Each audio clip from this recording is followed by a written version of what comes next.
Good morning. Hello. Ah! Hi, Nico. Hi, Anthony. Hi, Pedro. I hope you guys are having a good morning or afternoon or evening or whatever time it is for you. Nice pillow. Thank you. I made it myself.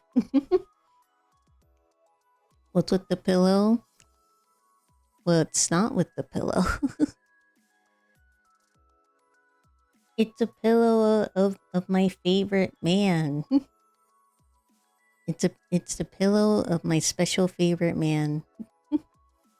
Because we don't see Adonis that much in on stream, and I want to bring Adonis in more on stream. So I thought I'd put him on the pillow.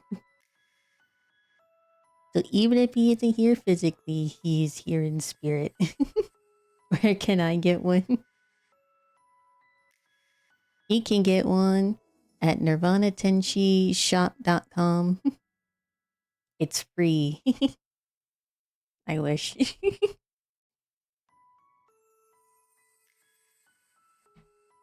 Yeah, one day there will be a nirvanatenshiishop.com where you can get an Adonis body pillow. They can get a Clump body pillow and you can get a Nirvana body pillow. Hi, Sabuyo.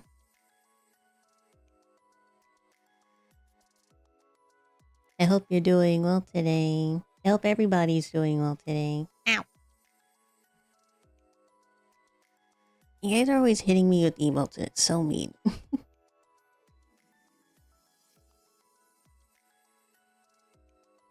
Ah.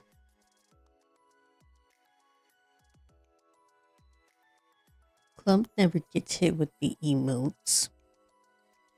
You never hit Clump with the emotes. You like Clump more than me, so you hit me with the emotes and not Clump.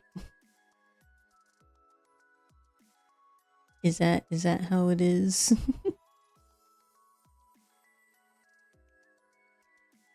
You know it. You want to see the whole body pillow?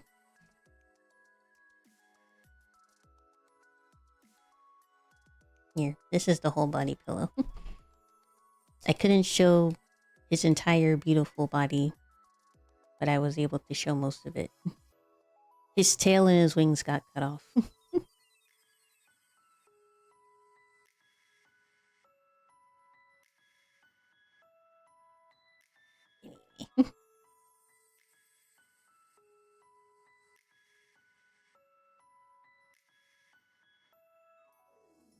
It's a wonderful Friday, isn't it? It's a very good Friday today. Nothing terrible happened, right? At least not that one where I haven't looked at the news today.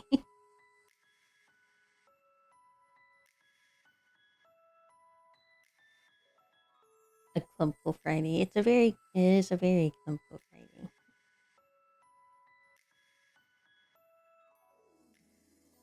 I'm having a very clumpful Friday today as well.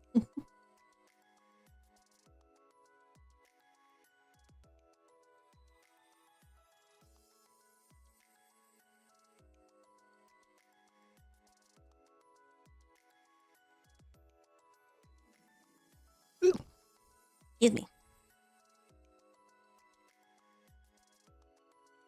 You guys have any plans for the weekend? Or do you not have plans for the weekend? And you're just hoping I stream on the weekend. So you actually have something to do on the weekend.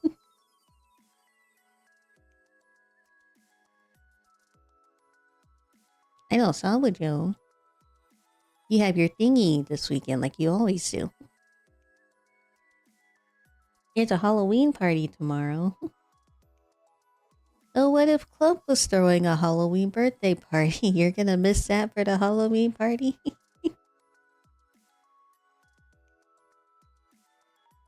What if Club was gonna throw something special for his Halloween birthday, and you're just gonna skip it to go to another Halloween party that's not dedicated to Clump?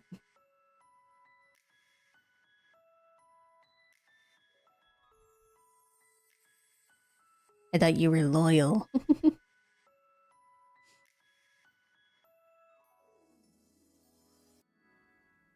But I made a costume.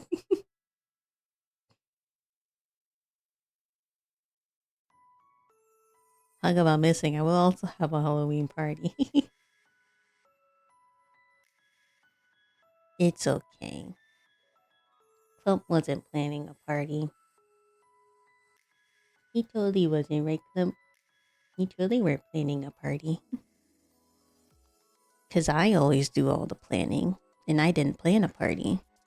So Clump will not have a party for his birthday Halloween.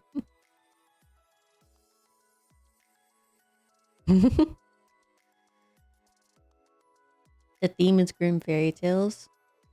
Oh yeah. I always like reading the Grimm Brothers fairy tales every now and then.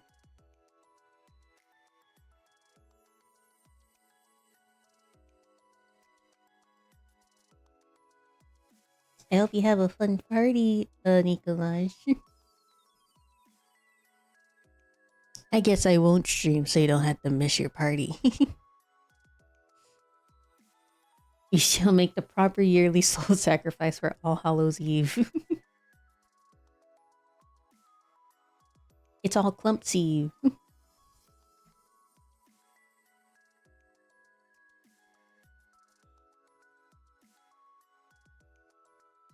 Alright, I'm yawning a lot today.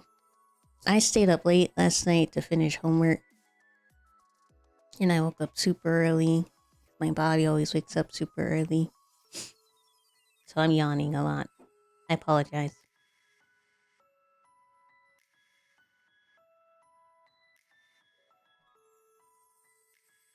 Uh,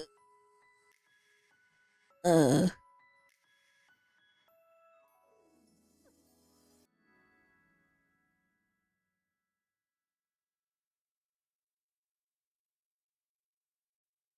Are you implying Clump isn't hollow? Heresy. Clump is indeed hollow. He is the hollowest of all. Clump is very hollow.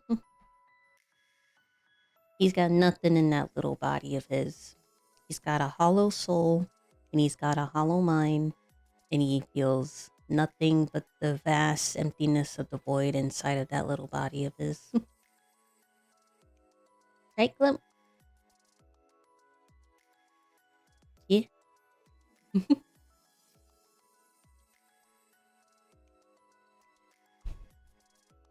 Hollow, not hollow. You're. But that too, I guess. Clump is both hollow and hollow. He's both hollows.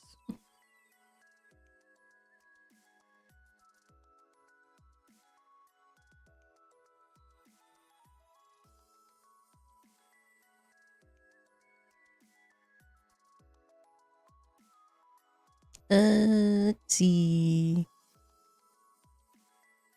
We have more silk songing today. But I still need to react to the CJ the Champ video because I have not watched that yet.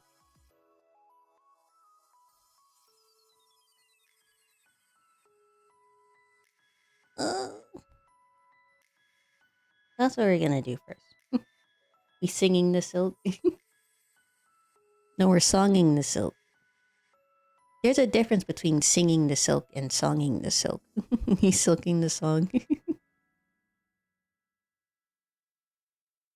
He song the silking.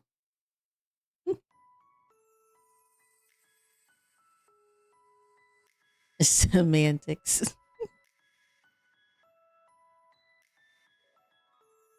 Either way, the silk is being songed. Either way, the silk is indeed being songed today. Do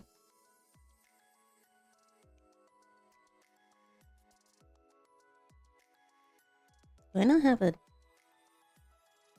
Oh, move.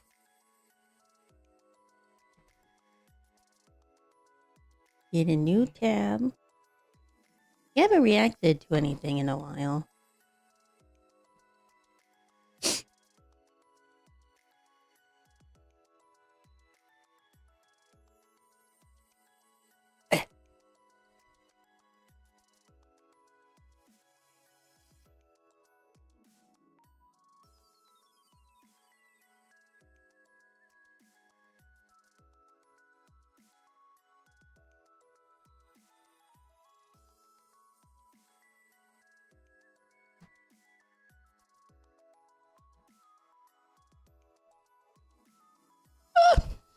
Ugh. Sorry, you guys have to hear my weird Vana noises.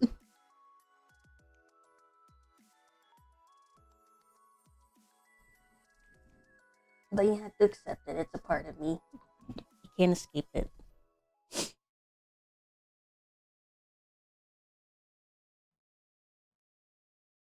Hey, I need to fix this. Hold on.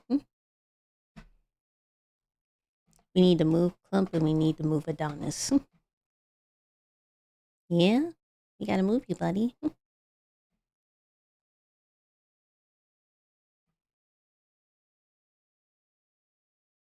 Go this way.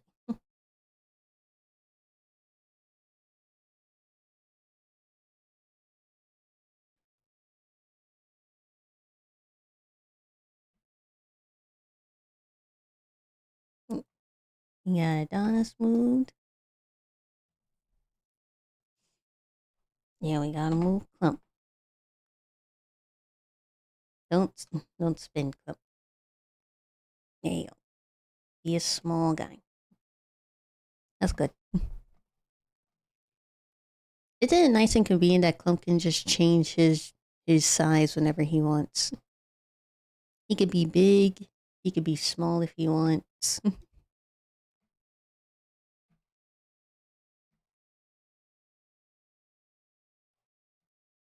And he still has another whole form that he's never showed us yet.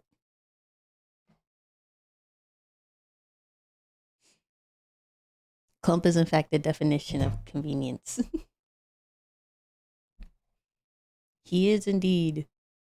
Anyway, this is the only video that we got scheduled to watch today. We have CJ the Champ, 6 days ago. 2003, General Grievous was the devil. Can't wait to have a Clump plushie, very marketable, by the way. It's in his contract that he's going to be a marketable plushie. Now, I'm gonna be honest, I have never watched anything Star Wars outside of the movies. So I don't know what makes 2003 General Grievous the devil. I have no context for this whatsoever. I never watched any of the Star Wars shows. So this will be very new to me. You missed out. I know Ahsoka. I know her, but that's about it. I don't know her story. I just know her. I don't know if that's part of 2003, but I am aware of her. I was conscious of the fact that there was TV shows of Star Wars. I think it was both Cartoon Network and Disney. Like the show moved on to Disney when it got acquired, I think. But I never actually actively watched them. I knew they were airing. I just never actively watched them. Let me make sure my audio's good, so it's not too quiet for me. Shut your clank ass up, people. That was loud. I got this. Oh Jesus! Something's wrong with him. That's not human, man. You're not regular, man. Oh my goodness! Nigga was the devil, man. Wait a second. All right, ladies and did he just get that guard or whatever? I didn't even see who got squashed like that. Did he just get Adam's Adam Smasher or whatever his name was? Was that what just happened? welcome to a brand new series on the channel, The Forbidden Files. Now let me quickly explain to y'all what this is. These are not trials. These are files in cases for characters that quite honestly don't even need a trial. This is the new tier called the Forbidden Tier, and it is strictly reserved for legends of the game. And we're starting this series off with a character that was so disgustingly broken he had to get nerfed. And that is none other than He got nerfed. 2003 General Grievous. This nigga Grievous in 03 was the devil in animated form. Niggas talk about 03 Grievous like niggas talk about Vaughn. Like, this dude was a Jedi killing machine. That was not Oh my goodness. sensitive, by the way. Like, for real, dead ass, bro. If he wanted you out of there, he'd go do it himself. On feet. Is he using lightsabers on his The nigga feet? straight up had to go. And let me just give y'all a warning right now before we even start. If you have only seen Grievous from Revenge of the Sith in 3D Clone Wars and have never seen this man in the 2D version, then woo, you're in for a ride. So let's not waste no more time. Without further ado. Alrighty, ladies and gentlemen. Case 1. Sliming out multiple Jedi at once. Now, How this many? right here was Grievous's first appearance in any type of Star Wars media. And man, I'll tell you, boy, this on record has to be one of the craziest character debuts of all time. So this is how this went down. While Anakin and Obi-Wan was finishing up a mission on this one planet, they get hailed from this one Jedi Master. And this man is fighting for his life and panicking. Bro was on the line like, General Kenobi, we need immediate evac. This new droid general is unstoppable. And the next thing that you see when they swap to that planet is this man falling over and dying, and Grievous stopping the communicator in the ground. The first time you ever catch a glimpse of this demon is him booming a Jedi Master. Not just a regular Jedi Knight, a whole ass master. That is fucking horrifying. Now let's continue. The other Jedi that are with the Master that just got boomed are being completely surrounded by an army of droids. Oh my goodness. Them completely surrounded at this abandoned ship. Grievous makes them cease fire.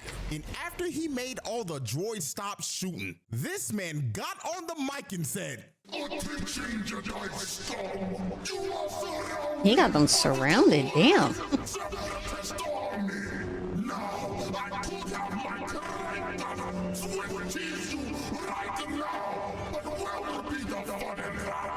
So I, General Grievous, will personally be commander and surround you niggas out myself. Prepare yourself for your impending doom, Jedi. So after He pulled up with a whole army, but still went in by himself just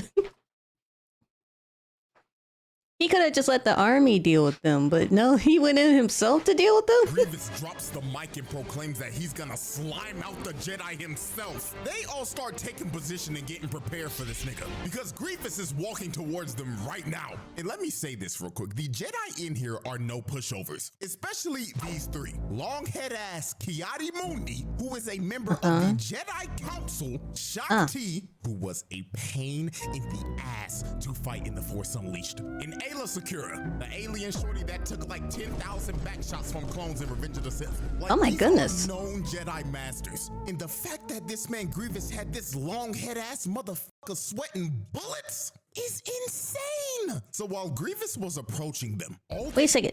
When is this in the timeline? Is this before any of the movies? No, because that was Anakin, right? could hear was his This was footsteps in between the echoing around movies? wreckage. They couldn't tell where this dude was at all. So this is where the insanity begins. This poor Padawan that looks like Shaggy, and believe it or not, his name is actually Shaggy.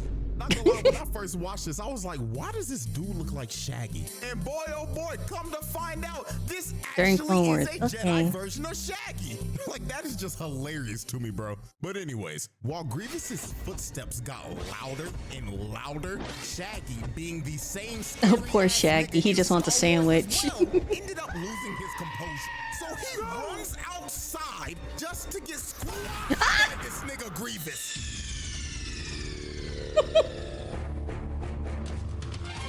Snake! Yeah, Snake! Shaggy, that is one of the most insane deaths I've ever seen. This nigga Grievous jumped from the top rope. Like a wrestler. Oh my goodness. Knocked the sonic rings out that nigga. If you pay attention very closely, his entire body disappeared. That means He the got impact of that disintegrated. fall was so hard his carcass was squished into the ground. His body was literally unrecoverable. So after Grievous squashed Shaggy, he starts towering over all the Jedi and Oh my laughing at goodness. their asses, then shows them his 10-foot mechanical How tall is he? disappears. These niggas were shook because this just turned into a survival horde. Grievous really started playing Dead by Daylight with these niggas, just toying with them while he was ready to hunt them down one by one. So while they were moving back with their backs against each other, you see this nigga appear Oh my out of God. the shadows like Batman hanging from the roof. Dude is literally looking over them, stalking his prey. So Grievous finally decided he was ready to get active. He jumps from the roof and starts going to town on these niggas, fighting the whole 1v5 and enjoying every second of it. And dude, this man is a literal cheat code. He can turn his body into a Beyblade. This is the most unfair shit I've ever seen. Like, for real, how the hell are you supposed to fight a 10-foot cyborg that can move his body like a Beyblade? Oh, and guess what? That's not all he can do, because this is about to get even more insane. He started breakdancing on their asses. He's using his feet. No way in hell a 10-foot cyborg should be moving like this. No, twin, nah. I'll be for real, bro. If I saw this shit, I'd put the saber down, bro. Look at how flexible he is. Why George Lucas nerfed this nigga. So as the fight continued, long-head ass Ki-Adi-Mundi tried to force push bro, but Grievous dodged it and landed on the side of the roof. So this is when Grievous decided to start singling them out. He jumps back in and hits the ground so hard he made a smoke screen. So this wildebeest looking nigga decided to go in and try to fight him one-on-one, but Grievous pulls off a crazy move. He blocks his attack, and when old boy tried to swing at him again, he dropped his saber, cut him across the middle with his green one, then just slapped this nigga with his other one. Bro boomed that musty ass wildebeest immediately when he was 1v1 with him. So after the wildebeest Wait a second. How does he have two different colored lightsabers? Never mind. Don't. Never mind. Yeti hybrid got boomed, Shakti decides to throw a bunch of scrap at him, but Grievous ends up cutting through all of it. Then this one Jedi tries to pull up on him. I'm gonna refer to him as Yeet because the nigga Did he got a steal turban him? on his head. Are they his? Grabs his elongated head Oh, he stole with him. his Okay. grippers and slams bro's head into the ground. Oh, breaking his neck God. on impact. Bro didn't stand a chance. He didn't even get to swing the saber. His last seconds of life was him They're getting his trophies. face ripped by this man's foot, then eating dirt right after that. But He grabbed him by his android toes, somehow was able to grip it strong enough to pull him down into the ground, and the impact left the crater or something. oh boy wasn't the only person to get his face gripped. Because He's after dead. Grievous boomed him, Ayla came in trying to swing, but Grievous gripped her face mid-air, then swung both of their bodies across the map with his feet. Oh my That goodness. has gotta be one of the most insane ways to slime a nigga. Sending them flying with your feet is OD. He did a- he did a standing somersault. Long-haired Ki-Adi and Shakti. So Grievous ended up zoning them both out of their range. Then he drop kicks Ki-Adi's ass across the stage, taking him out of the fight. And this just left Grievous one-on-one with Shakti. And he was pushing her shit. She was panicking. She barely can't keep holding on to up. blocking his strikes. So he ended up knocking the saber out of her hands. Then he comes in to swing on her, but Shakti barely blocks this with the force and gets sent flying into a pillar, and she is out of commission. So the last man standing was Ki-Adi-Mundi with his elongated, dingling head. So Grievous grabs Shakti's saber and picked it up with his foot. And he was staring at this nigga Ki-Adi, laughing at his ass like, You fool with your elongated head. I've been trained in your Jedi arts by Count Dooku. So after Grievous finished taunting this man, he ends up pushing Ki-Adi and knocking the saber out Oh of my his hands goodness. immediately. And Grievous ends up going in for the kill. But at the last millisecond, Ki-Adi ends up getting bailed out by the clones. And the clones Oh, looked at he that got boy lucky. Grievous and said, Troopers, blast that half-breed clanker. So they start shooting at Grievous, and Grievous hits the dash, while the clones are blasting every single piece of ammo that they have at this How are they man. missing him? While they continue trying to shoot bro down, Grievous decides to drop in and starts to murder all of the clones in front of him. So after Grievous ended up mowing down the whole front line, a whole gunship ends up pulling up right in front of his face. And this is when Grievous finally decided to make a strategic retreat. So Grievous ends up hitting the dash again. That man is out of there. I know his 40-yard dash speed is fast as hell. And Kiadi and the clones end up retreating. So yeah, that right there was General Grievous's first ever appearance. So let's review this carnage that he caused. He crushed Shaggy One into death. oblivion,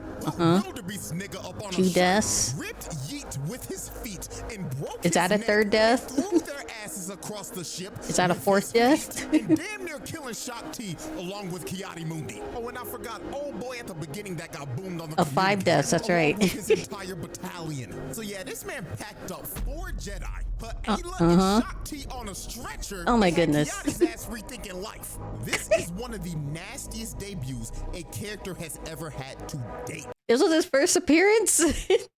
His first ever appearance. He killed 5 people, and a bunch of other nameless people. So yeah, and guess what? That was only case 1. We still got another case left. And boy, let me tell you, it gets even crazier. Alrighty, ladies and gentlemen, let's move on to case 2, the siege on Coruscant. Now, what you're about to see are the events that basically open up episode 3. Even though this series is now considered Legends continuity, this is still kind of what basically happened. So how this went down, this evil-ass conniving nigga Palpatine Look how sent tall he this is. man Grievous to invade Coruscant and capture him. So the Separatists end up pulling up to Coruscant, and a massive battle just ensues. Now, before we get to Grievous, we gotta take a detour real quick, because this is one of the hardest moments in Star Wars history. This nigga Captain Fordo was popping off this battle. Nigga turned into the Doomslayer. Just look at this shit. Him and his squad are being overran, but he didn't care. Bro boomed the battle droid in front, turned around, smacked this nigga, dumped the clip in his ass, then he throws his gun at this droid, blows his head off. Oh my goodness. Picked up his blaster in his left hand and started mowing these niggas down. Like, nah, bro. You know this man was top of the leaderboard in every single Battlefront lobby. Bro just dropped off 20 droids in the span of 20 seconds. So while the battle Bro thinks he's continued, Master Captain Chief or Fordo was something. running up the scoreboard. We see this nigga Palpatine watching the battle and sipping tea, not giving a care in the world. This man doesn't care at all what is happening right now. He's just looking at all this shit like, good, I orchestrated all this shit. I don't give a damn what's happening, nigga. His 2003 animation's really good though. Enjoying his tea. Shock T, a bunch of troopers and 2 Jedi end up pulling up with her, and they're trying to get What this the heck man was their Palpatine to budget? safety. But Palpatine was just stalling and acting like, oh, Master Shock T, greetings. Would you like to enjoy some tea with me while I watch the battle? And she like, no, old ass nigga, I'm trying to get your ass to safety. But while they continued to stay in this room, they started hearing footsteps around the room. And Oh, God. when they started getting louder, Shock T knew immediately who this was. That's like the whistle from Death in the Puss in Boots movie. You just hear him coming. Hi, how are you? So he breaks in the window, letting himself right in the room. And look at this mechanical, lanky ass nigga ore farming. Bro really had to hit a whole JoJo's pose before he started dropping niggas off. So this nigga Grievous looking at Palpatine like, Greetings, Master. I've come to pick you up.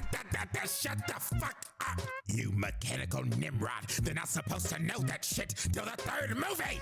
Oh, Sorry, Lucius. Now capture me and make it look believable. So Grievous tries to grab him, but Shock T pulls him away. And they end up taking Palpatine, and Grievous is surrounded by about 20 clones. But bro didn't care that he was surrounded at all. Dude was actually ecstatic, because now he can let loose and kill some niggas. So the clones start firing, and Grievous jumps up and immediately starts mowing every clone in that room down. Look at what he does to this one dude. He grabs him and plants him on the wall, then just slices him down the middle. Oh, those I'm not poor gonna lie, clones. This next guy got done dirty even worse. Grievous slices bro's gun in half. Then he grabs him by the leg with his own leg, then throws him out the window. Nah, bro, that is one of the worst ways to ever go out. Bro grabbed his leg with his own leg, then sent him flying, and he's gonna fall. I feel bad for them. Before he goes splat. Oh man, rip that guy, bro. So as he continued to murder everybody in this room, make this clone look up to Oh my the sky and goodness. see God, we get to one of the nastiest kills of all time. Grievous grabs this one clone by his He sure loves grabbing people by his feet. I mean, his hands are full. I guess he's got to use something. face with his grippers, then slams his skull Ugh. into the wall. He's dead. Oh, He's killed dear multiple people, God, there but might be that guy in worse than the particular guy is that fell dead. 100 floors. If you look to the right, you can see the horror on this one clone's face. You don't even see his face, but you can tell just by the look. If I saw one of my homies, You can't even get see his slimed face and you like can that, tell. I'ma be real, I wouldn't know what to do. At this point, just put the gun down and accept your fate, or just run. Those are your only options. Look what happens to this royal guard. Bro grabs him with his grippers, starts Again. using him as a body shield, then slams his body on the ground. These My clones are goodness. having some of the most horrific deaths I've ever seen, because this is just getting ridiculous. So Grievous just continued to murder everyone in that room. Those clones stood zero chance against poor this man. clones. They were literally used as meat shields so Shakti and them could get away. So while they was waiting by the elevator, all they could hear were just the screams of everybody getting murdered in there. Look at this one Jedi. He is spamming the button trying to get the elevator to come up, because dude is horrified. It ain't gonna of come what up he's hearing in faster. there. So when the scream stopped, they knew the head start that they got was over. Grievous busts through the door on all fours, running at them like a rabid dog while dodging multiple force pushes. So Shakti ends up finally hitting them, buying them some time to get in the elevator, but that didn't put Grievous down at all. He's running on the later after walls. they escaped, they're all taking this high-speed elevator down to the ground. So they thought they Is he were jump? safe. Did he jump They after thought them? they Did he had jump time after to them? breathe, Did he jump but into that the lasted elevator? for a whopping 10 seconds. He's They falling. look He's. to the Oh right. my goodness! Nigga Grievous is running down the building. Oh my god! He is running down a building, keeping up with a high At speed full elevator. speed? Like, no, bro, no, man. This has got to be another reason why George Lucas nerfed this, man, because this is ridiculous. So this one clone said, nah, twin, fuck this shit. He just decides to shoot a rocket launcher at him. And I'm not gonna lie, was that warranted? Yes. I mean, they gotta Yeah. try something to stop this He's man. literally So when they running down the finally reach elevator ground with them. floor, He's they are keeping surrounded up. by a bunch They of gotta do superpower something. droids. And Grievous just drops from the building right in front of him. So Mr. Man-Slug nigga decides to use a force howl, but Grievous was prepared this time. He uses those damn grippers. Of course. In the ground, Those are his greatest weapons. His toes. They're his ultimate weapon. and starts moving through the house. They're versatile too. And couldn't stop this man at all. So they just decided to run. There was no point in fighting them. So while they was on the run, Grievous's Magna Guards end up killing the final two clones. So the only ones that were left standing protecting Palpatine was Shakti and the other two Jedi. So they were having to run for their lives through the city while Grievous and his Magna Guards were chasing them. And this whole chase was just insane. They went from fighting on a ship to Grievous just destroying it, making it crash in the middle of the city. Oh my Then they goodness. ended up fighting in a subway station. And I'm not gonna lie, this next scene had to be one of the most terrifying scenes of all time. When they thought they were safe behind this train, this man Grievous Oh my goodness. right behind them. Jump scare of doom. So he starts walking them down and pushing them back. Then That was kicks crazy. both other two Jedi to the side. So he ends up walking up to I'm getting Shakti scared. and telling them, Salutations, Jedi. I feel like he's gonna appear behind me. You've escaped from me before, but today you will be slimed. but Shakti ends up pulling off a I was just about to say too before before that happened. It's so funny and it's so ironic how they're protecting the guy that's currently chasing is working for. So this whole chase scene is literally for nothing because the guy that they're running after, or the guy that they're running away from, works for the guy that they're protecting, and they don't know that the guy that they're protecting is the enemy. So this is all just fun and games to them. 10,000 IQ big brain play. She used the force to wrap this man's cape around the train. So when the train was ready to go, Grievous just gets yoinked. And this finally brought them some time to escape from this man. So I about doubt a it. good 20 minutes passed, and they think that they finally shaken Grievous. Shock T ended up splitting up from him, and the other two Jedi ended up taking Palpatine to his bunker so he could be safe. So when they got in there and locked all the doors, they thought that they were in the clear. But Palpatine's a great actor though. he's just following along. He's like, oh my god, we're being chased by this man. Oh my goodness. Please take me to safety, oh Jedi Masters, please. they were soon about to realize not even getting yoinked by a high-speed train would stop this nigga. I mean, yeah, he Grievous was look at this. in the room the entire time. This guy's like a Five Nights at Freddy's animatronic. So he drops down and starts fighting the other two Jedi. And while he was doing that, look at this evil, conniving motherfucker going back like, good, Grievous, good. Good. Those niggas. Kill them. So while Grievous continued to fight them, they end up getting stuck in a lightsaber clash. And this is when Grievous finally revealed his trump card. The thing that he's most famous for. He pulls out the Oh my other two god. arms and starts using all four of them holes. And when he was using all four of his arms, they stood no chance. Grievous cut both of them down in a No! Snake, are you okay? Snake! Snake! and it was game over for both them niggas. So Grievous finds Palpatine and he looking at him like, I've done it, Lord Sidious. Are you impressed? about fucking time, you half-breed clank. Now get me on the ship and let's fucking go. Okay, on a real note, Grievous actually never knew that Half-breed? Palpatine was Sidious. That is still hilarious to how oblivious he was to him. But anyways, Shock T finally ends up making it to the room, but she's too late. She sees the other two Jedi dead. And Grievous holding up Palpatine and Palpatine looking at her like, oh, hello, Shock T dear. I'm having a little trouble here. Can you please help me? So Shock T runs at Grievous, but he hits her Casual as saber fuck. to the side and Oh my just goodness. chokes her. So he takes her saber, adds it to his collection, then decides to give Shock T some actual shock. He just How many likes to sabers keep does he her have? there and just ties her up and leaves her there. So Grievous ends up taking Palpatine to his ship. But before he was about to leave, my goat, Mace motherfucking Windu nigga, came down and looked at Grievous like, you a fake demon twin, and crushes this man's sternum. Look how he had this man Grievous leaning back. Lord have mercy. And this is the incident in this continuity that gave him that iconic cough. So after the ship takes off and Grievous escapes, Revenge of the Sith Wait, that's starts. all he did? Yeah, that's basically the end of case 2. So let's look at our final. He didn't even Chronicles stop report him. for case 2. He gave him This a man permanent launched cough and that's full it? Invasion on Coruscant, broke into the Chancellor's room and slimed like 20 clones in the most brutal way fashion, then decided to chase the Jedi throughout the whole city, then kill 2 of them and knock out Shock T for a second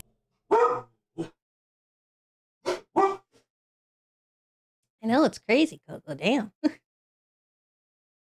time. This is some of the most wicked work of all time. Alrighty, ladies and gentlemen, and that is the end of our first ever Forbidden File. I hope everybody can clearly see and understand why this demon got nerfed. If he was moving like That's this the in Revenge of craziest Sith death in this whole during the video. Clone Wars, then dear He got God, Adam Smashered. Poor Shaggy. so yeah, 2003 General Grievous, that nigga had to go, just straight up. So with that being said, hopefully y'all enjoyed. There isn't Let me even know a if y'all body want any that they more could Forbidden show Files that they because could I have a send to the whole funeral. series. And also make sure to He follow literally me on got social media, atomized. as well. I'll tell y'all what all the future videos will be. And until next time. That was crazy. That's insane.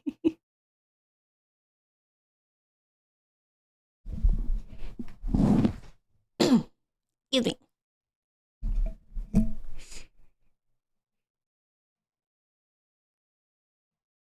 Oh, Zephyr had a new video 11 days ago. That's 41 minutes, so...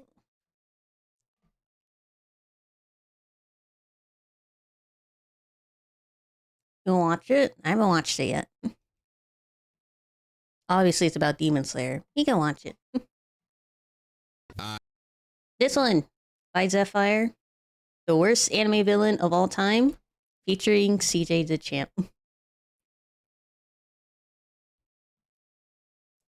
Where's my mouse? There it is. All right, ladies and gentlemen, it is finally time to return to the round table of Black Air Force activity. This isn't a round table video? What do you mean? To be judged and to take his rightful seat at this sacred table of menaces. And it is none other than the greatest hater in anime history. I am sadly inclined to disagree. I know y'all love these trials these villains be put on in order to enter the round table. I'm here to introduce the antithesis of this. I'm here to introduce a round table of the sorriest villains in fiction, because we spend a lot of time praising the greatest menaces, but the sorriest villains out do not get the hatred they deserve. But one of the villains that I think is so bad, I don't even know how he has a fan base. Is Mahito running away like that in JJK, definitely he definitely became one of the sorriest villains. Muzan in his upper moons. He just lost all that aura that he gained in that moment. Group of all time. You are going to watch this entire series and they accomplish nothing. Nezuko accomplishes in 3 seasons what he wanted to do in a millennia. Who let them slide for this long? And we gonna break down the entire series up until the movie, because if I talk about that, Aniplex will turn my family into ash. So we gonna go through this whole thing and really see how sorry him and his entire entourage is right now. So the first scene starts in the mountain. I just looked up. General Grievous has 23 confirmed lightsabers from his kills, and 2 stolen, but the Jedi got away. Okay, he's damn. That's crazy. I thought it'd be way more than that. Mountains, a house hidden in solitude, with the whole family out here surrounded by nothing. I know Tanjiro's out there living like this. Damn, this shit boring as fuck. I'm tired of living in this Sims-ass neighborhood. Where the hoes at? Tanjiro decides to go to the village. Tanjiro don't care about no hoes. He's trying to make ends meet and support That's his the family. last thing That's on what his you mind. love to see. But sadly,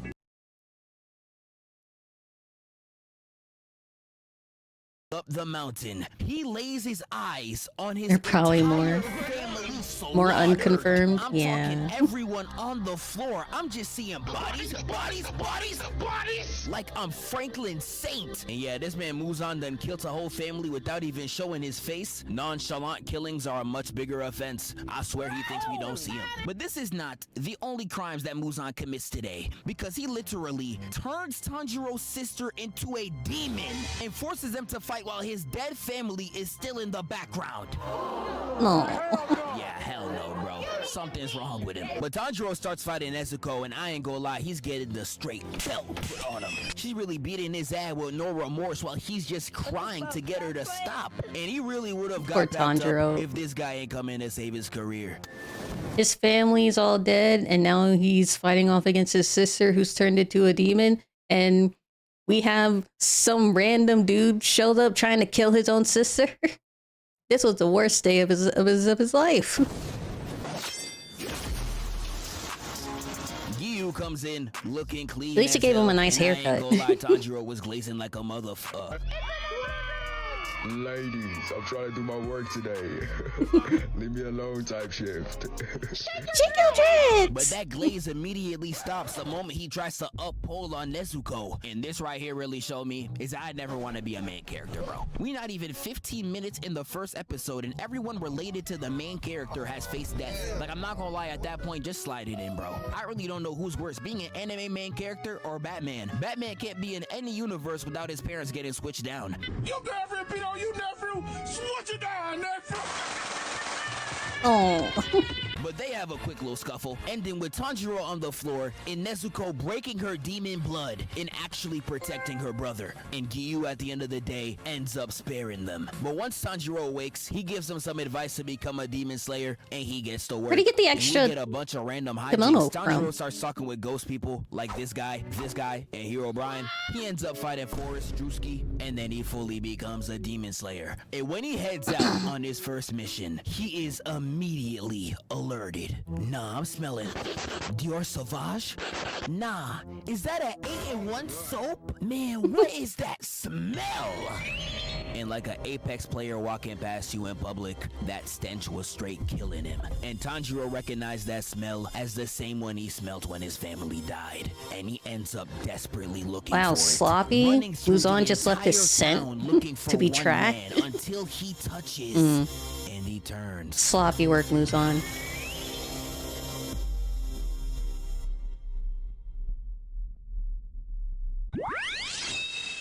Smooth criminal.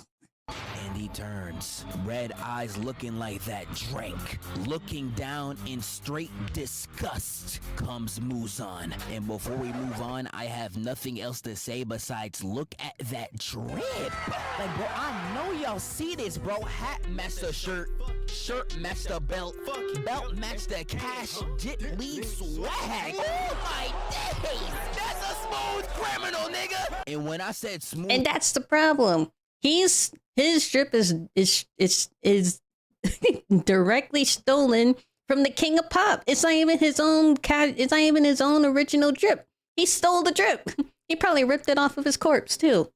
Criminal, I really meant smooth criminal. Went to America, went to his grave, stole the suit. Pretending to be a human this whole time. And I really don't know how this is even possible. We have been shown in this series that these demons smell like some shit. I feel like somebody would have caught him by now. And even if not, nigga, he got red eyes and fangs. How y'all ain't noticed? But he's really out here moving covert. Same here too. Pissed me off. He really attacks this innocent man in plain sight, turning him into a demon in front of the whole village. You telling me Brody struck his neck and nobody noticed?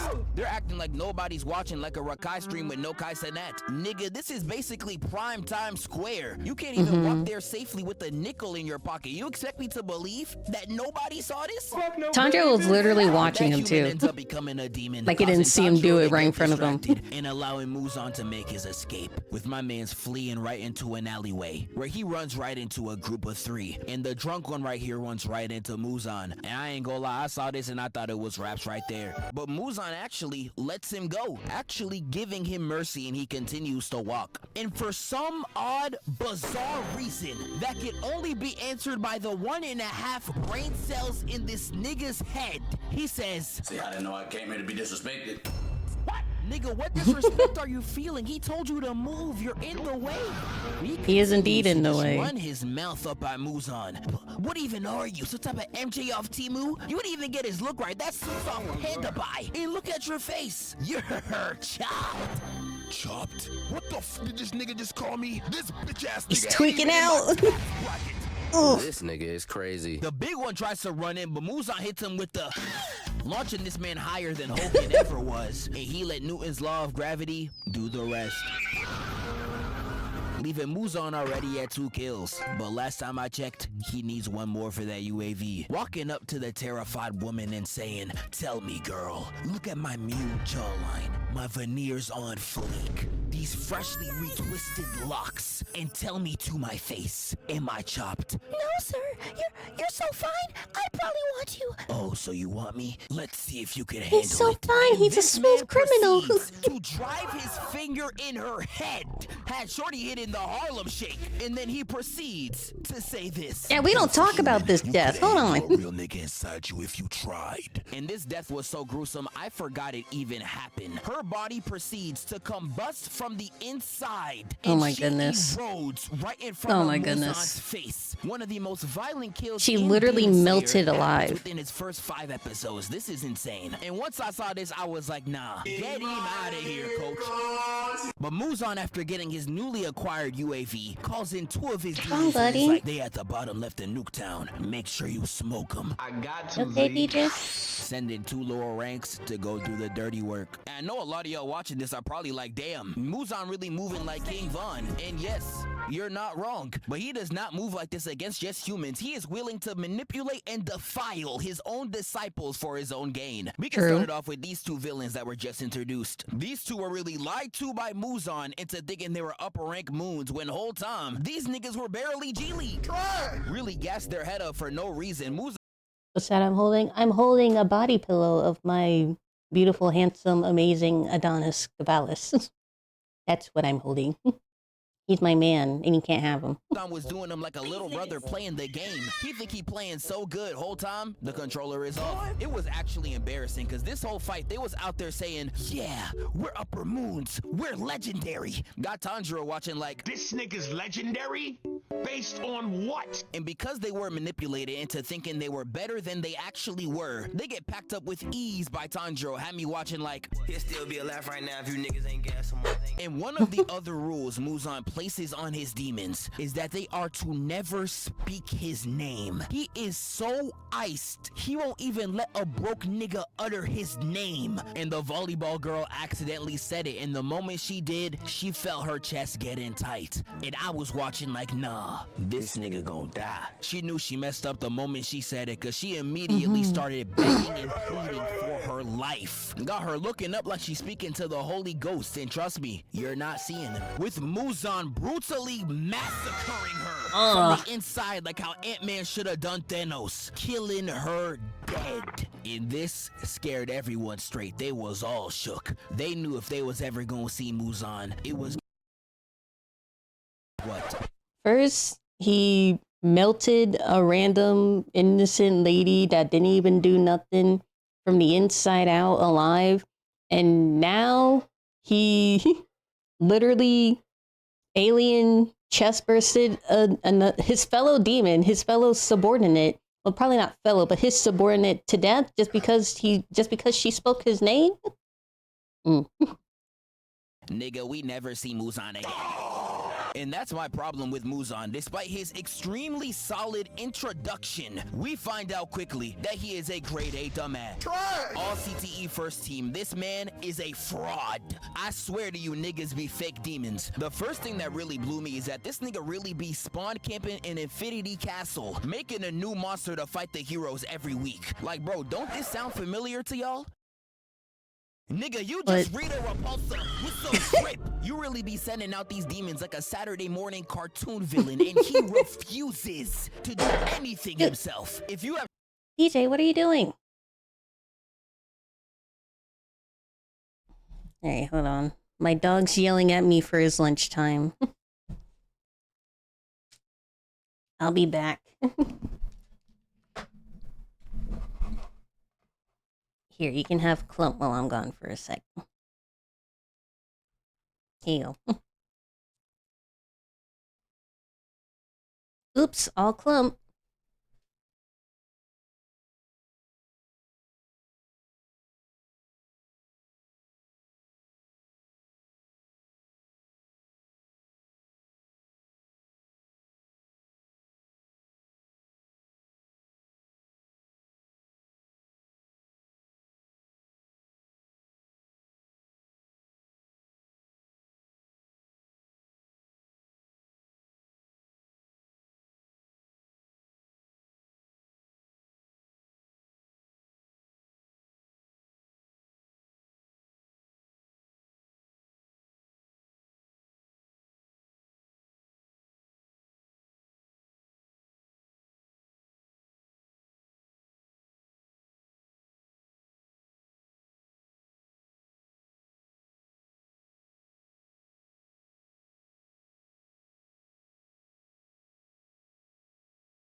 Clump, get out of my face.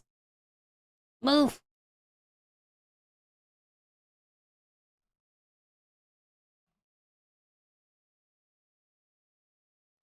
Hold on, you're under the table, buddy.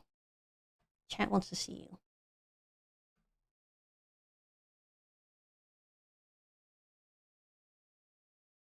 I was asking Clump what's for lunch.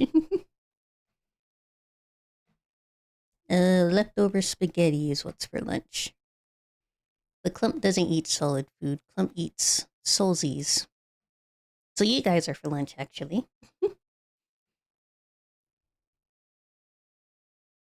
To recap, we are watching Zephyr. Oh, snap. You're watching Zephyr, the worst anime villain of all time, featuring CJ the Champ. That's what we are currently watching. And I have Adonis, my body pillow, with me, and I have Clump with me today. No Chikorita. Seen the manga, the only time he ever does anything is within the last 2 volumes, and if you're an anime only, nigga, that's the last movie. Which means we have to sit through literally 5 seasons of straight incompetence. We literally see it right here. Y'all remember the 2 demons from earlier? He tells them to kill the boy with the earrings, you know, standard villain stuff. That wouldn't be a problem. If not even 2 minutes ago, you were a foot away from him. I don't know why you ain't just do it yourself. You had no problem murking an innocent in front of all these people. And now you want to ask this scratching grounder ass duo to do the job when you were literally right there. I mean, to be fair to him, if he had just turned into a demon in the middle of the street, that would cause a massive panic. And he doesn't want attention to be drawn to him, obviously. So he created a distraction with the demon so he could get away. So Tanjiro would have to deal with that guy, then deal with him. And he sent the other 2 to deal with Tanjiro. So once again, he wouldn't have attention drawn to himself. Like, bro, I seen Rod Wave But that's my only defense. Have more urgency than this. And the reason why he can't even fight D-rank demon slayers like Tanjiro, they explain in this same episode. So back in the day, it was shown to us that he fought a slayer that burnt him to a crisp so bad, Muzan forced himself into solitude and done the rest of his fighting in the shadows. Yes, he got post-traumatic smoke disorder so hard that he refuses to step out of the house. He got burned so bad, saying the word fire scares him like saying job to the unemployed. It's actually the sorriest thing I ever seen a villain do. Muzan is really spending his final days in the crib playing dress up. Like, bro, you's a butty boy! But that's just on him. I haven't even got to Why was he a woman right there? These orders to. So to I know make sure this video, I know he has a lot of different identities, but if I remember right, those demons didn't even recognize him when he showed up in his woman form. is not just I know he has the kid identity, he has this woman identity. Why? I don't know, but belt. Because as you are going to see, not only do they do all their actions for this man, they literally commit every action to get more of him inside them. Yes, they out here running a Diddy operation. I already knew something was up, but this right here is other levels of suspect. I'm telling you, y'all gonna see it. They gonna be moaning on the floor talking about some Muzan, your blood. Oh, hell nah, bro. What the f am I even watching? But before we get into Act 2 and talk about the minions, we got a word from our sponsor. This video is brought to you by Raycon, the sponsor of today's video. It's Raycon's anniversary and the essential open earbuds. You're watching the ad because they're good reactors, chat, right? 30% off deal. And they have honestly become my favorite items to use. I take these everywhere. If I'm editing, I got them. If I'm working out, I got them. I could be doing the most miscellaneous task. Best believe, I got them. Raycon's essential open earbuds keep your ears open while still delivering crystal clear sound. And it sits above your ear canal so you can still stay tuned to traffic, coworkers, or any type of commotion that's happening around you without you ever losing quality to what you're listening to, which makes this perfect for the gym or outdoor outdoor workouts. I use this all the time when I'm outside. The ear hooks are also ultra lightweight and flexible, able to fit on any ear, and the battery life on these is insane. 8-hour earbuds in a 36-hour case. I swear these things are damn near immortal. If you want to get one of these yourself, click the link in the description or go to buyraycon.com/ZephyrOpen to get 30% off the Essential Open earbuds. That's buyraycon.com/ZephyrOpen. And thank you, Raycon, for sponsoring this video. And speaking of ads, if you want to get 10% off of your purchases, go to advancedgg.com/clump10 and use my code clump10 for 10% off of your Advanced GG purchases. And also, if you want to be seen in chat in my reactions, go to my Twitch, twitch.tv/Nirvana Tenchi. We also have a Discord. All the links are in the description. Thank you. Starting with the first one in the house. His main ability is changing the gravity all throughout the crib. Got Tanjiro falling all over the place. And this demon was revealed to have been part of the upper 12 moons, but was literally kicked off the team. And I can't even blame him. This Congo Bongo thing right here is real life, his only gimmick. But Tanjiro kills him with ease, and this is the part where we get introduced to Tanjiro's new cast. Inosuke and Zenitsu. Expose him! Zenitsu. Expose him! Uh-oh. Zenitsu. Expose him! I wonder if he likes Zenitsu, chat. Now, if there's any type of nigga I hate on this planet more than broke niggas, it's a nigga that gets no hoes. Cause instead of keeping that pussyless energy to themselves, they gotta put it on everybody else. And yes, Zenitsu is one of them. The first scene that we see of him is him slobbering all over a shorty. Nigga, that is rape. You can't fuck that lad, dog. Like, I don't know about y'all, but I really hate a no hoes getting that nigga, bro. Leave her alone, pal. Behold! He's literally holding on to her. A woman in their fucking lives. Behold, this is where you find them. But on the side of this, we also get Inosuke, one of my personal favorite anime characters. He is just hilarious.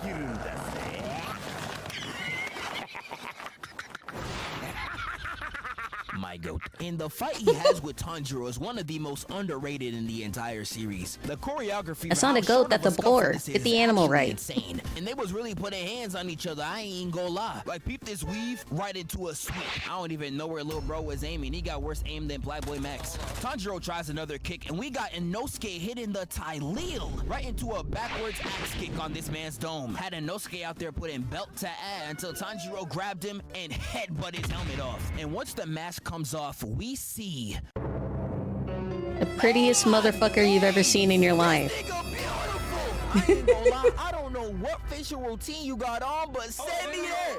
I need More that beautiful right than there. Gojo I Satoru. feel lashes cleaner than Cardi B's. Okay.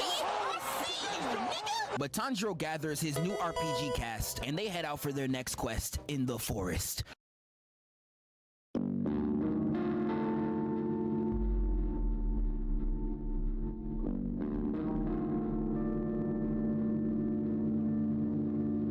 All right, ladies and gentlemen, Tanjiro versus Hi, CJ. Ruby. Now, I'm gonna be completely real with y'all. I'm gonna keep it 100. I was not watching Demon Slayer till I saw the animation on this fight. So was everybody. That's not new. Brother, this guy stinks! Yeah, Literally, everybody only started watching this show because episode 9 came out. That clean animation from, what's the studio called? But you know what I mean. The clean animation from episode 9, everybody was on that shit day one. People about to call me a fake fan. Yeah, boo me, nigga, tomato, tomato. But anyways, we start. It's literally Tanjiro facts. hiding behind a tree as he's watching this man Rui commit domestic violence. So while Tanjiro was yapping at bro, telling him how he's a shit brother, this no-named Slayer pulled up to them and thought that he was about to get the easiest double kill of his life. And dude really thought he was him. He was cocky as hell, talking like, "Oh yeah, when I kill your ass, the Demon Slayer corpse ain't gonna have no option." But Unfortunately for him, if you don't got color on your drip, then you're literally dead.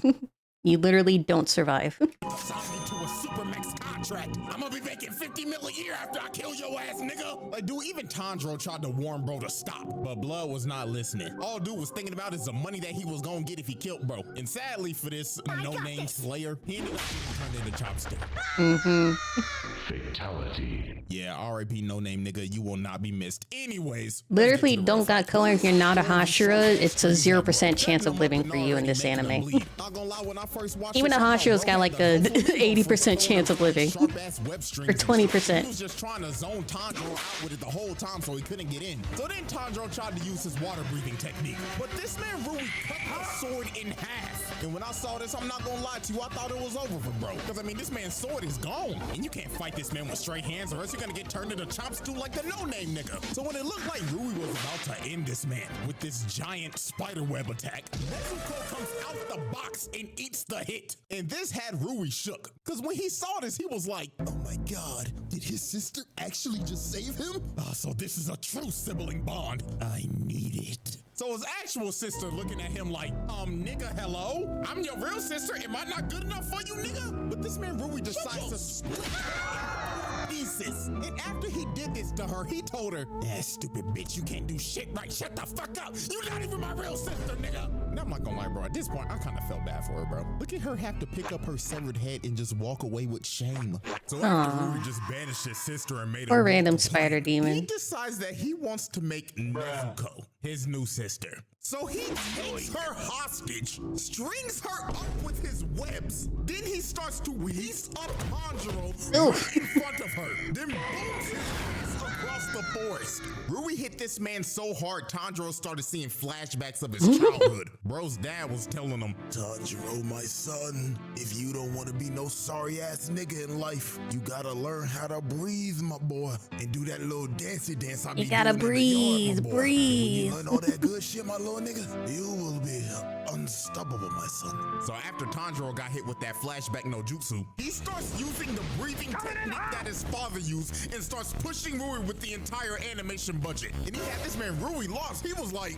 what the hell is this? How is this sorry ass nigga keeping up with me? And why the fuck is the animation cracked right now? So while Tanjiro was breaking the budget, Nezuko said, tag me in, twin. Let me run up that budget as well. So she ends up using her blood demon art, hooking all of Rui's threads. Then Tanjiro comes through the fire, then smacks this ugly ass gremlin in the neck and slices his head clean off with some of the craziest animation I've ever seen. Movie I don't quality. know what the fuck the budget was on this episode because, bro, this animation back in 2019 was insanity. Ufotable quite literally broke the Ufotable, bank with that's this her shit. name. But anyways, after our eyes were blessed by that moment, Tanjiro starts crawling over to Nezuko thinking that he's won. But then he thought to himself, wait a minute, when demons die, aren't they supposed to turn into ash? Because why do And old cry boys and not have their whole turn into ash backstory after and I everything? chopped off his head? And well, Yeah. Tanjiro's suspicion was right. I chopped off his head. There was no crying. There was no flashback. His own head with his threads at the last second. So bro started walking up to him saying, oh, so you thought a little budget increase was gonna save you, nigga? Nigga, please. Not even the animators can bail you out of this one, champ. So Rui ends up using his finishing move, and it looks over for Tanjiro. But when all hope looked lost, the coldest of Hashira, the nonchalant demon Giyu comes in to save the day. My When man. this man pulled up, it was basically over for Rui. My man, Rui my tries to man. hit Giyu with this attack, but this man Giyu hit old boy with that total concentration. 11. Shut your bitch ass up. And literally 5 seconds later, this man Rui's head is cut off. Bro stood 0 chance against this man. And he knew it He was was a over because lower when five. his head got cut off, his whole life started flashing in front of him. That boy started repenting for his sin, saying, dear God, I'm sorry for being a fucking nasty ass gremlin. I just wanted a family. And after this man repented, his body was burnt to crisp. And once that fight was over, Muzan was in Infinity Castle type Venom.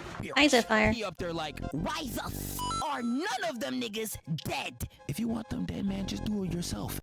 What did you say to me? This nigga for speaking the truth. And the way he starts rage baiting these other demons is actually insane. You say one thing wrong, and he will just kill you with no remorse. So basically you said I'm a bitch. No, heavens no, heavens no. Forgive me if that's what it felt like to you that I was doing. But stay right there.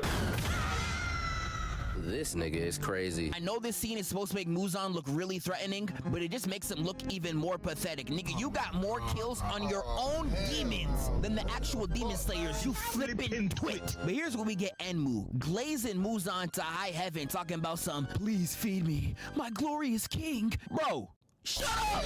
But Muzan gives him more blood and gives him the task of killing the demon slayers. And now we get to the Mugen train. And I ain't even gonna lie, if it wasn't for Akaza near the end, this would unanimously be known as Muzan's greatest failure. Because he clearly seen that a lot of his boys was out there getting murked. Tanjiro and the gang was on a kill streak. And you know, instead of sending out someone who actually... I don't know what the f you thought this nigga was about to do. Now, to be fair, his ability is cracked. Tanjiro almost removed his own neck if he wasn't careful. And also, he didn't know the freaking goat would have been present on the train. But bro, you could have done a lot more to take these guys out. First off, you wanted these cores to get destroyed by 3 regular niggas? Like, dog, flippin' twit. What possessed this nigga to bring Asian, Austin, and Allie and Helen Keller on a mission, bro? I swear none of these niggas were invited. And even when they did wake up, you literally did nothing on the floor. I'm telling you, Brody wasn't even trying. He turned himself into a Diddy contraption to take out the Demon Slayers. Is this nigga serious? I ain't gonna lie, he deserved to get back up because the first half of this movie really had I watched the movie, that still freaks me out. I mean, for real slumped if it wasn't for this man right here. That's what I'm talking about! That's why he's here, baby! That's why he's so... Nah, that can't be who I think it is. When I tell you my man's Rengoku literally carried this half right here, I can't even hold y'all folk. He truly the GOAT. We get a lot of his best moments once this man shows up. Here comes Akaza. If y'all have seen the newest movie, you know he's one of the best characters in the verse. But when this movie came out, I speak for everyone when I say this. We hated this nigga purely for what he does to my man's Rengoku.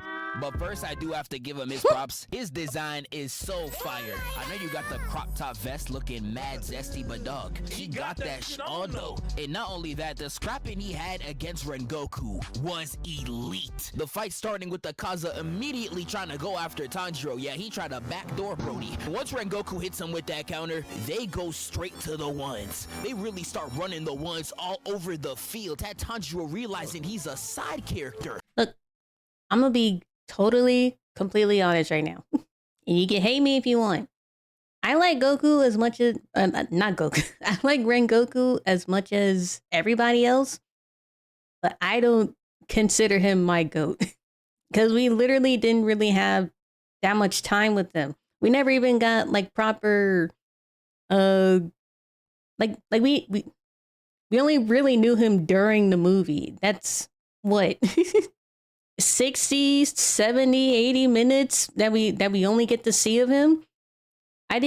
There was no time to really get to know his character, know his personality outside of the movie, other than flashbacks and the rest of the anime. I was not that attached to him. And I admit Rengoku's amazing, but I'm personally just not that attached to him as much as everybody else. Oh, they probably just fighting too fast for me to see. I would feel so much more different if they gave us some time before the movie to like really get to know his character and stuff, right?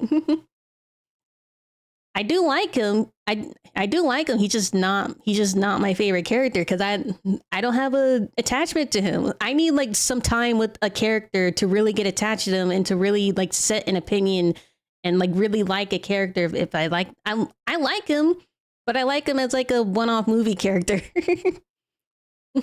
Yeah, Giyu was there from day one, and that's why I fucking love Giyu. Because we actually see his character, we get to know him. He's part of the whole story. We saw him that one time when he met all the Hashras, then we saw him again in that movie, then we see him in like some flashbacks, and that's it.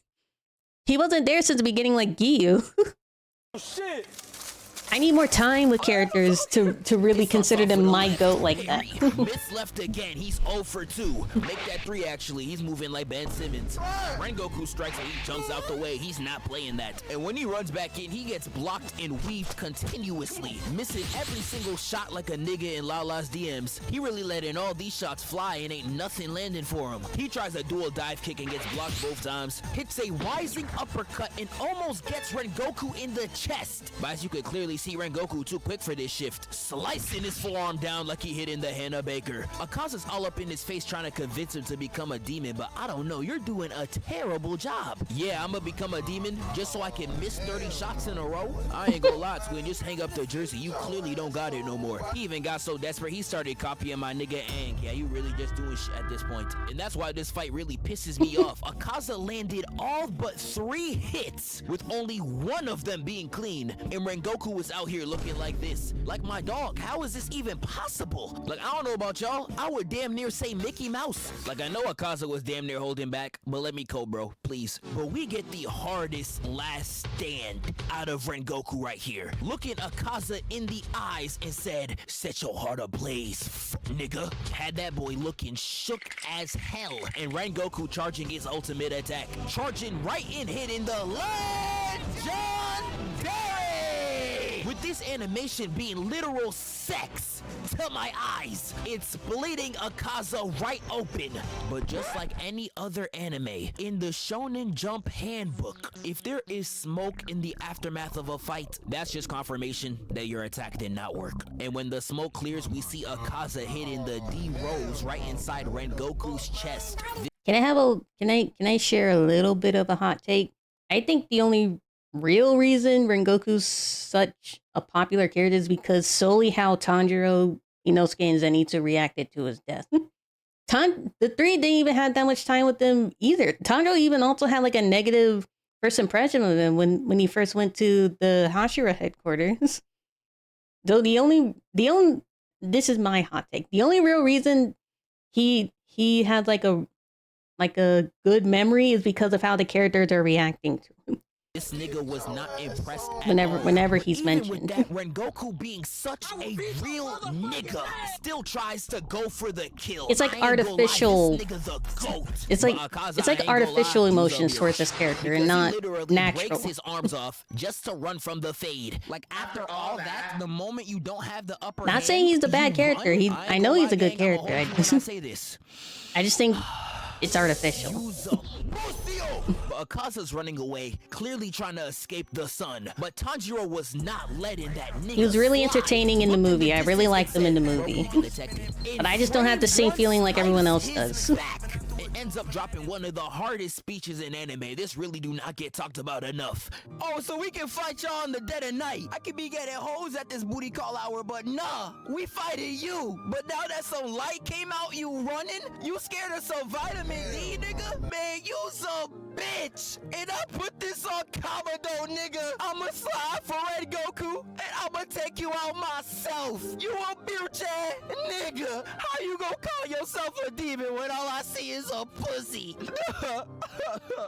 And after that speech, Rengoku gives some wisdom to the youth. It was a great speech. The entire time.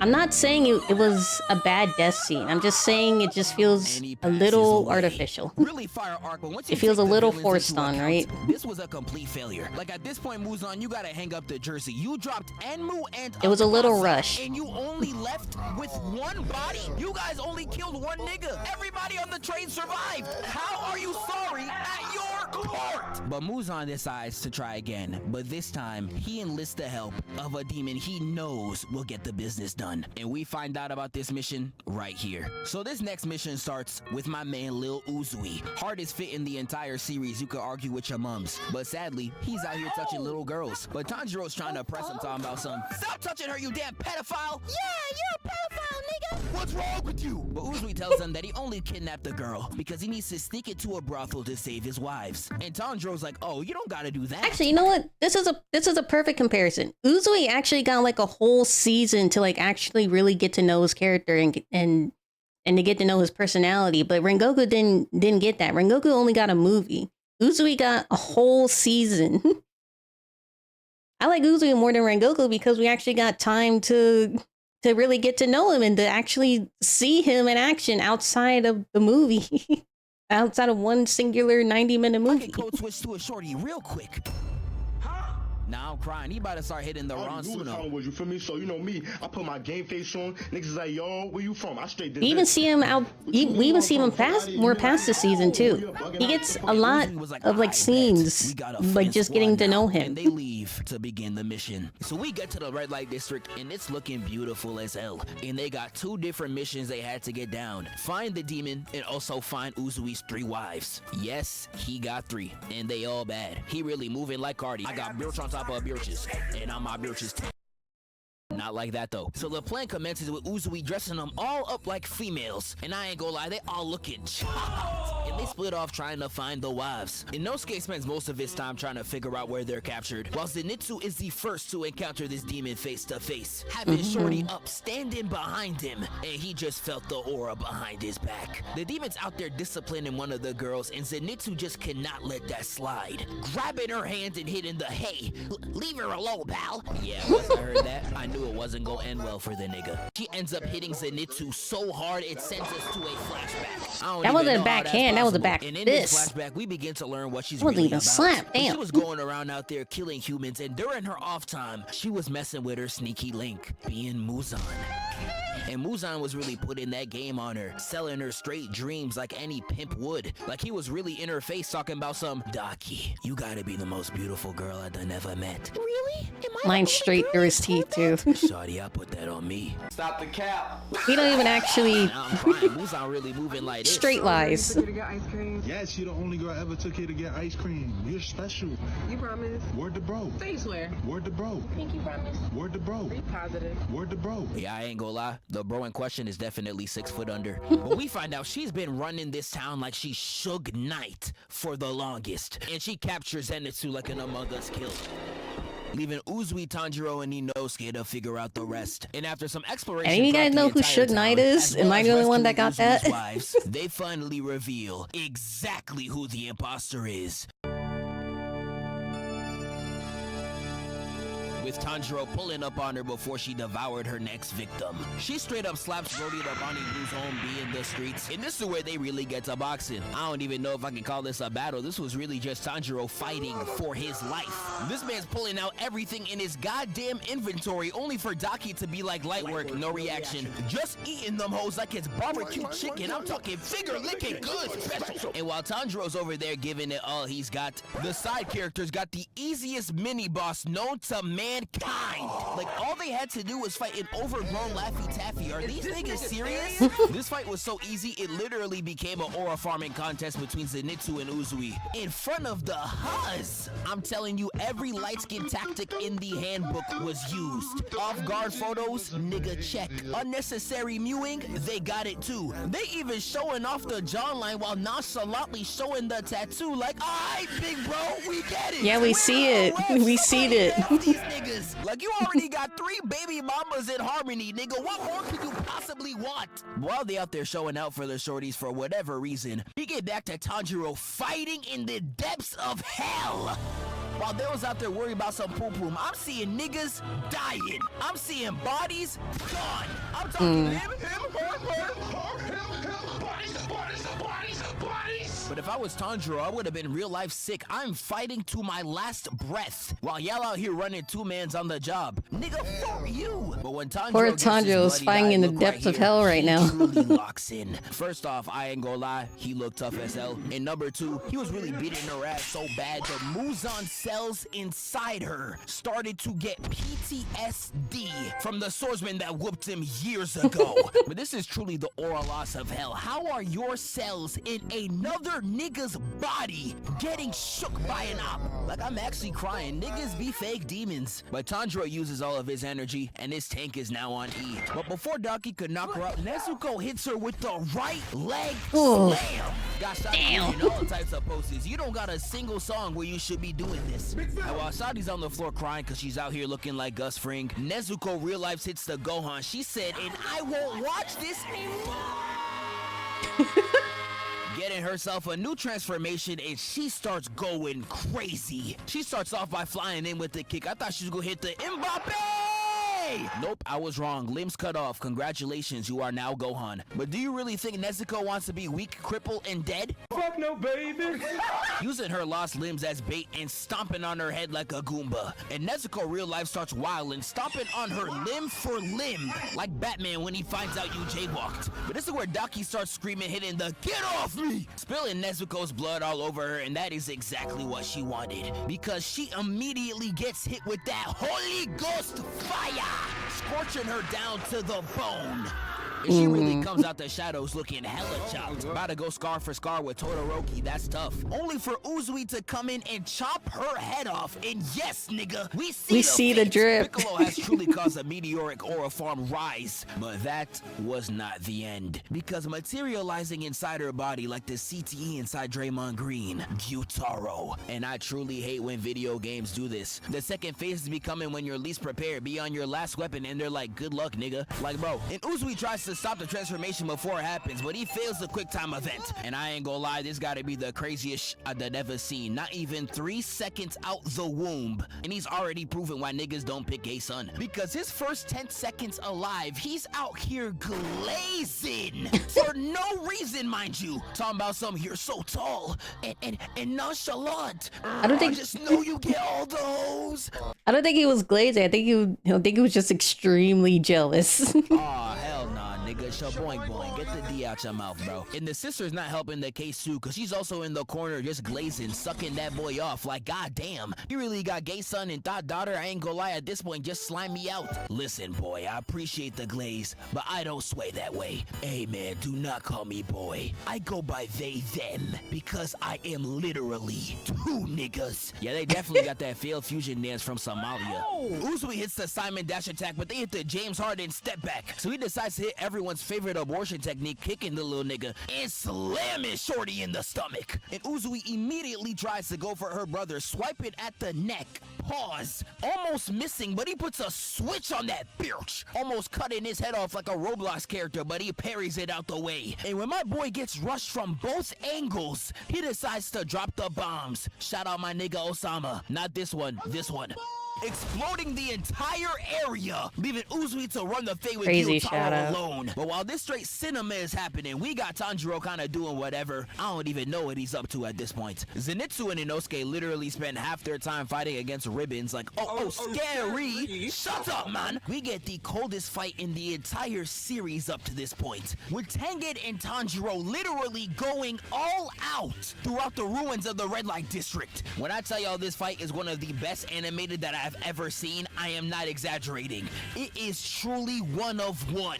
Definitely go watch it for yourself, but to get to the end, Tanjiro, Zenitsu, and Inosuke cut the demons' heads off at the same time, finally ending the arc at the Red Light District. And although these two both failed to capture Nezuko or kill a single demon slayer, the body count that they ran up, I don't even know could be calculated. They are definitely the most successful moons to this point, especially after the complete and utter booty the Mugen train mission They destroyed an entire district. Out of me. And next we gotta get to the Sword They're the most Smith successful, arc. And definitely. I ain't gonna lie, no matter how many times I see this arc, it just sucks. I'm sorry. When I read Demon Slayer for the first time, I slept. When I watched it for the first time when it was coming out, I slept again. When I rewatched the arc for this video, I once again slept. It's not like the most terrible thing in the world, but we just saw all this peak, and then this season's kind of just like, meh. I don't really like the characters in this arc besides Miss Mitsuri. God! I ain't even gonna lie, Tanjiro, same, because she's so bad. All the other characters, besides the swordsmiths that are pretty funny, I ain't gonna lie. What about Morichiro? We do get some cool stuff related to Muzan. We do get his backstory in this arc where it's explained that he was about to die, but got a medication by this random doctor, and it was the doctor who turned Muzan into a demon. I'm crying. Nigga sold him a fake perk and he still ate it like he Kodak. I ain't gonna lie, twin. You deserve it. We get this incredible scene down in Infinity Castle where Akaza is real life getting birched by Duma and Kokushibo, who I ain't gonna lie, is the coldest in the series. Y'all gonna see in the next movie. And that's kind of it. Now, I know this arc is universally hated, so I'm gonna go through it pretty quick, but I'm gonna try to make sure that it's fun for everybody. Even me? Yes, even you. DJ, play my! So the arc starts because Tanjiro needs a new sword. He arrives to the swordsmith village only to see the finest honey in the whole town. Hey. I know a lot of y'all was peeping her straight geek. She's so... Stop. No good. But Tanjiro meets Mitsuri and Muchiro. Genya's here too, and he got a Glock. I don't even know why. And while they're at the village, they have to fight a demon that can split himself into 4 clones. Yes, he is literally 4 niggas. Genya with his shotgun pops one of them. Tanjiro ends up fighting this bird. I ain't gonna lie, he gets completely cooked. And Nezuko tries to run the ones too, but she also gets completely dropped, causing the both of them to get completely clapped up. But don't worry, Tanjiro had a 1-up. He packs 3 of the demons at the same time. The 4th, Genya ate his body. Yes, I'm not lying. He really hit Brody with rod wave tactics. And it turns out that he's a demon too. Kinda. I don't know. Niggas mixed. But all 4 clones end up fusing, and they become My fault. They become Zohaku 10, and they begin to have this really drawn out, pretty boring fight. And while all that is happening, Muchiro's fighting his own villain, this chopped nigga right here. He's sadly losing though. Got little bro stuck underwater like the ice bucket challenge. But he breaks out and easily takes him out. Muchiro was in that water for like majority of the time. Zohaku 10. And after a really long time, Tanjiro at the end of the battle has to make the choice between saving Nezuko from the sun or killing the demon before he gets away. He looks at his sister and he said, "Now fuck that bitch." Runs over and kills the demon. And guess what? Nezuko alive too. It turns out the sun can't kill her no more. She is delivered. I don't like men no more. And this had Muzan all the way tight, and this was the final nail in the coffin for me. Nezuko accomplishes in 3 seasons what he wanted to do in a millennia. He's truly a complete and utter failure on all fronts. And I can't even end off the video I can conquer the sun if I just ingest that girl. One time in the entire series where he should have done nothing, he decides to take the most awful walk all the way to his op's crib just to see him die in front of his eyes. And that's something he should have never done. Because he gets backdoored and jumped by every Hashira. Like, bro, how are you this sorry, bro? How? How do you get? You all go. You all, and you better not ever touch a basketball again. If I even see you next to a basketball, I'm gonna knock your ass out. And this is sadly where I have to end the video. I could talk about the movie. The demons that Nitsu went up against was literally the sorriest nigga of all time. But again, Aniplex would just vaporize my family. We just gonna have to hope Muzan turns this around in the last 2 movies, because his record in this series is literally atrocious. Shout out CJ the Champ for tapping in, and I shall catch y'all in the next one. Wake up, filthy. Hey, it's like you got common peace. And Uzui immediately tries to go for her brother, swipe it at the neck. Pause. He decides to drop the bombs. Shout out my nigga Osama, not this one, this one. Allahu Akbar. Your area, leaving Uzui to... I don't even know what he's up to at this point. He's legitimately digging in his butt. What? What the hell? Never mind. Okay.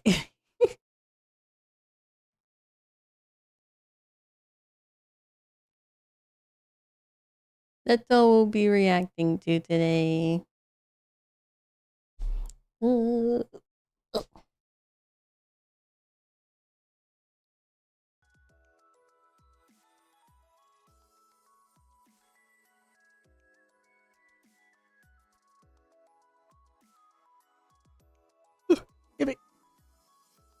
Clump, what are you doing in the middle of the screen?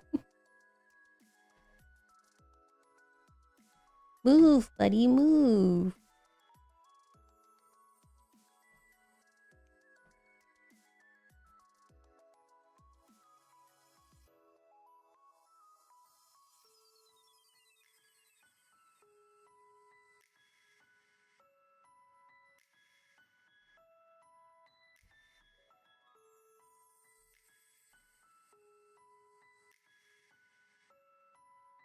Let's see.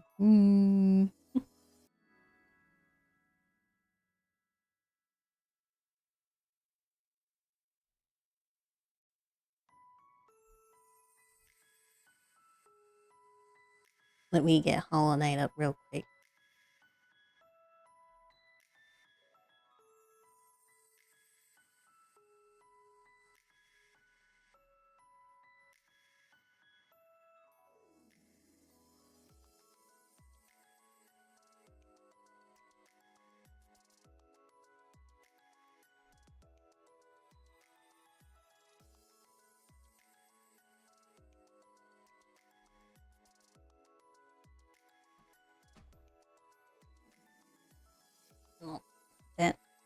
not this. No, not that. Not that. Close that. Thank you.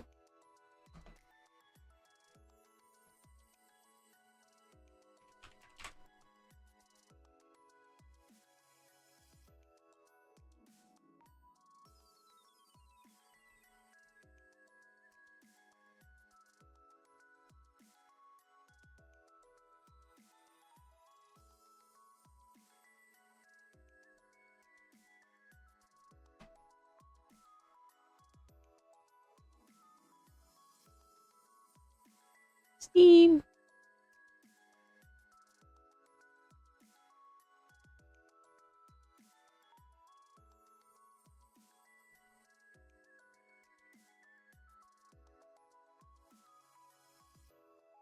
There. Here it is.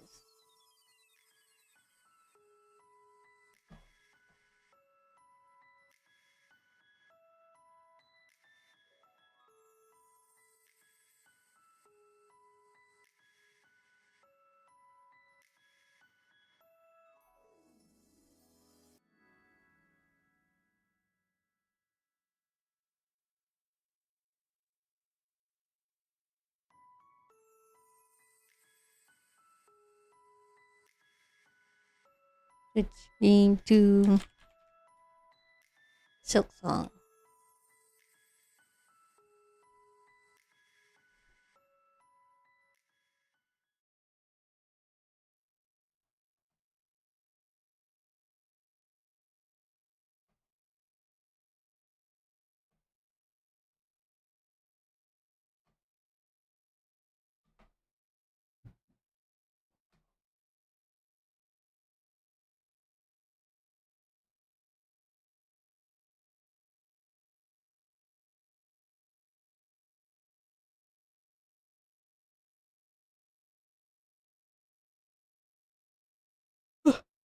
I should go check on the dogs. I think they're done eating by now.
Hello.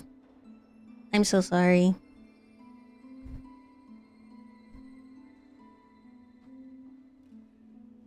I had to help Mama and Papa Vano with something.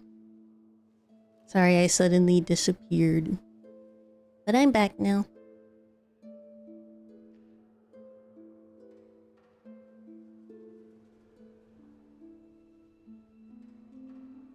Hello. Sorry I suddenly disappeared.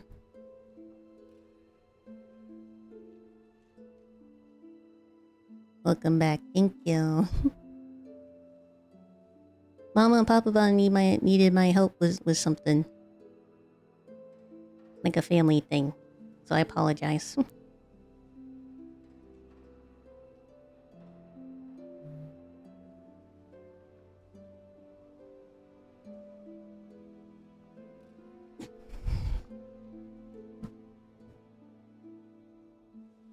Everything should be good now, but I apologize if I suddenly disappear again.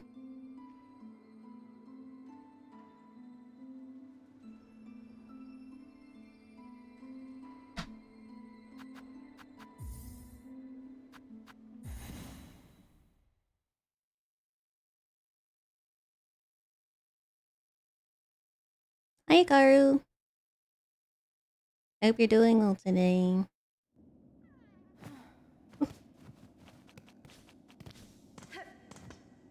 Alright, I'm in jail, that's right. I should turn in this quest. I still need to get pale oil. I am, hope you are too. I am. Thank you.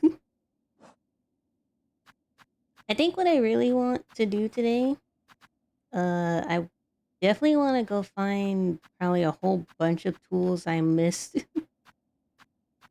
I want to try to find more of the spool spindle things for more silk and more mats. I think that's what I really want to do.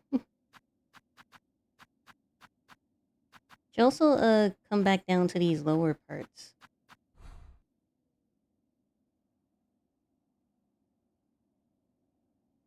I need to get keys and I need to get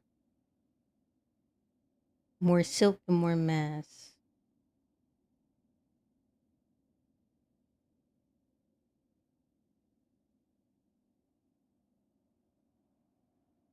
I guess we're doing a whole bunch of exploring today, chat.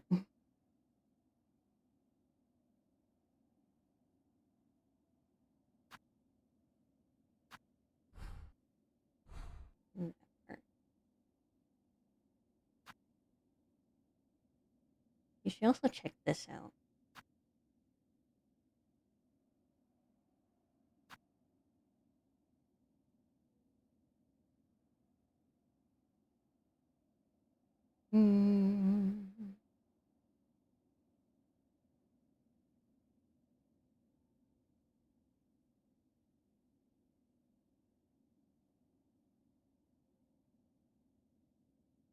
Okay. We should go to Farfield and Hunter's March. Where am I? I'm in the slab.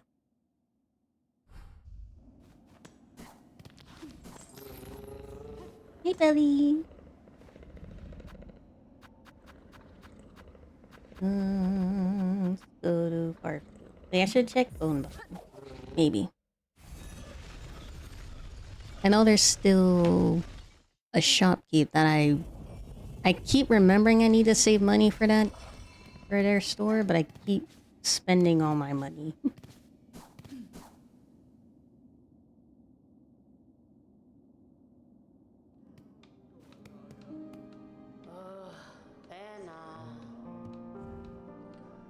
Right, 500 for a key. Donate 440 of that I don't have. Where'd this guy go? I don't even know his name. Where'd he go? Guess he decided to keep going.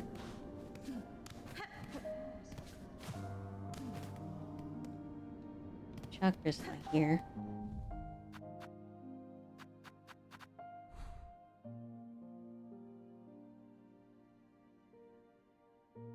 let's check out this. Check out this in Hunter's March. Have to go there. There's no station. Here's one's in Deep Rock.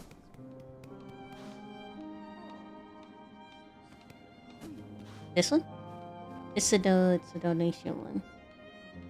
I don't have enough, unfortunately. I need to get more.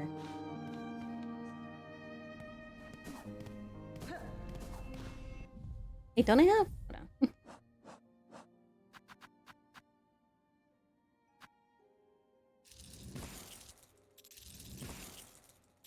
There you go. I do have enough. Never mind.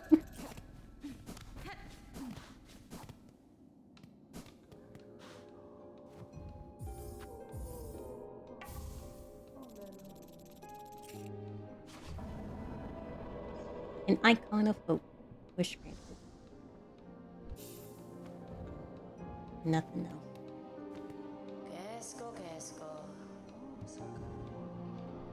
I need to collect and save 500 rosaries so I can get this key. I also need to go back to Halfway Home and turn in this quest. And I need to go back to the Citadel to get pale oil for this one. I should also go to Bellheart to check that quest board. See if there are any other quests I need to collect. We'll do that. Let's go to Bellheart.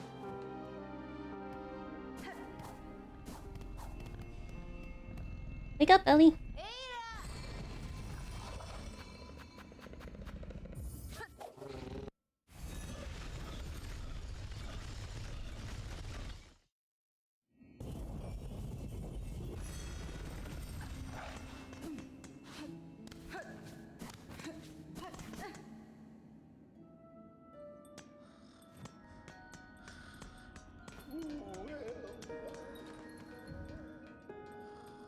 Donate 400 rosaries. I wish I had the money.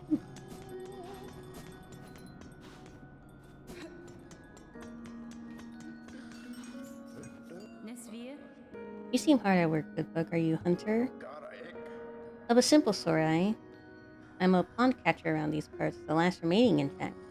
Us few bellhearters are badly needing for fresh food, so my lone shell's carrying quite the responsibility. At last, Shellwood's pond is full of good meat, especially if you're aimed with a long pin's as good as mine.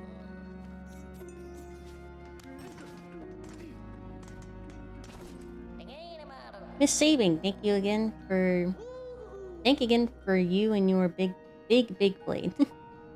I Miz made it back and Grumpy Grub got her good. She seemed happy even. I won't be traveling out for a while, methinks. Too many beasties. All about these are, even the pilgrims. All now going angry, a bit like old Grub. This town remains safe for the moment, Tip. You're a smart book to stay within its walls.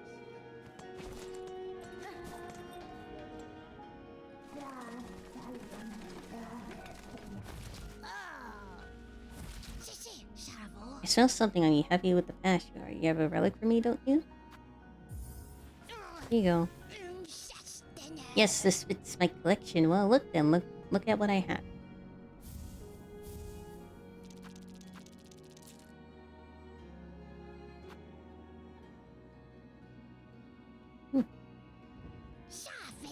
More then, bring you more relics of the past, records, seals, idols. Let's gather up the history of the world and hoard it all here, nice and safe.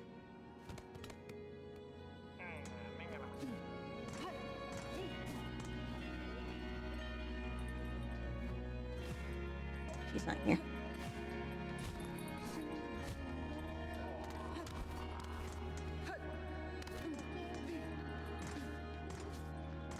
He needs pale oil.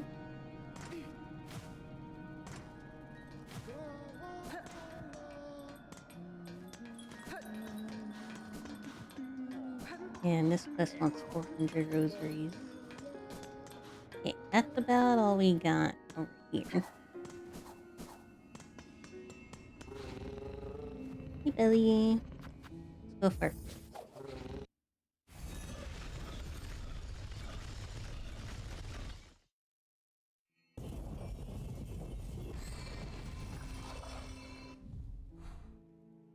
Was there a billboard in Pilgrim's Rest?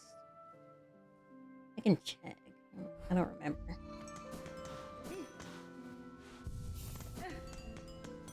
No? Okay. I don't know if I should go check anyway. Because I remembered there being a monster trying to break into the village. I feel like I should check in on them.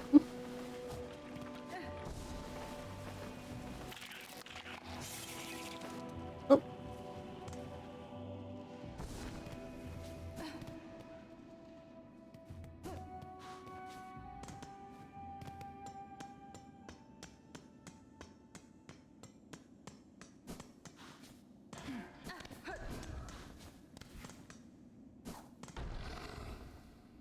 Yeah, I don't know what's happening here. Still trying to break in.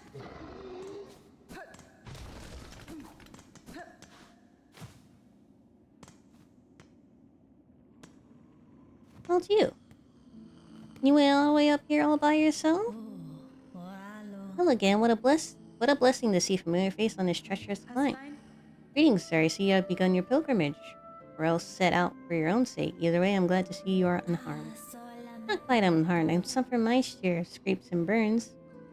That's just the nature of the journey, I suppose. But I've seen too much.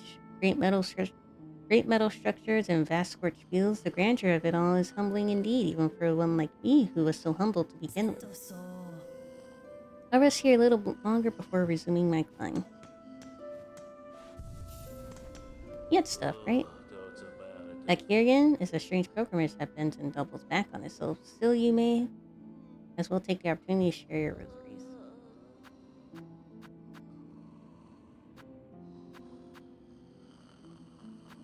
Do need the tool pouch. And I did want to grab other tools. I should save up a little.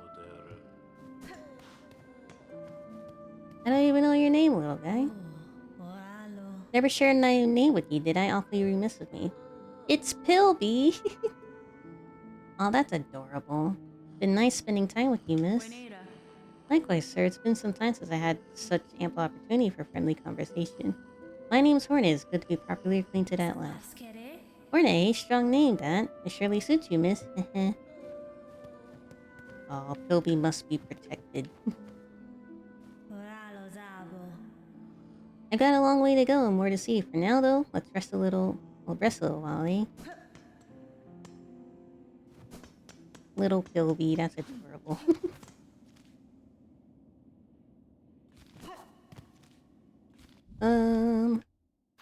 There's like this part here that I don't have, and then there's also still this part.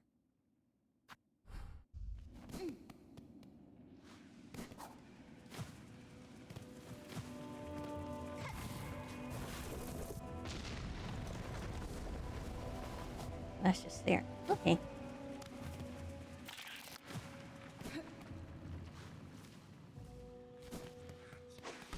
Ooh. Oh.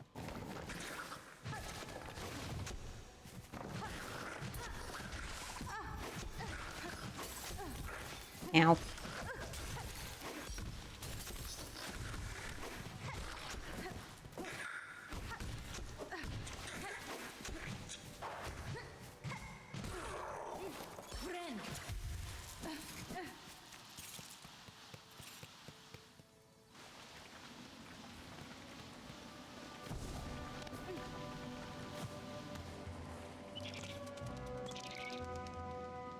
And take the key here.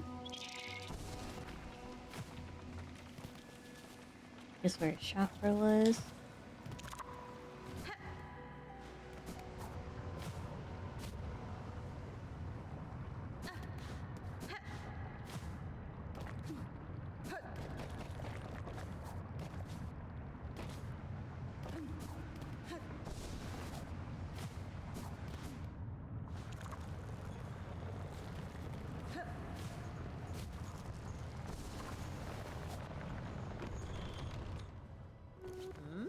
Ah, you're still here.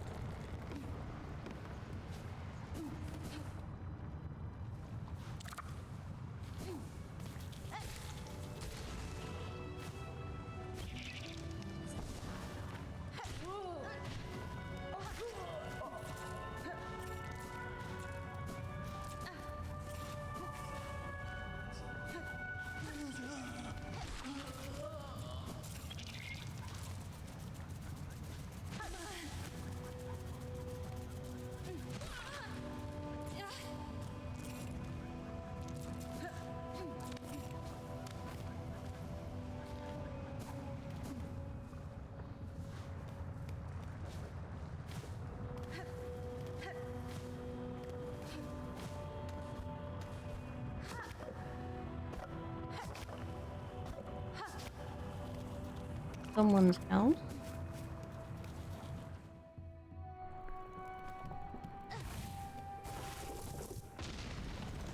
Oh, and I'm trapped in their house. Okay.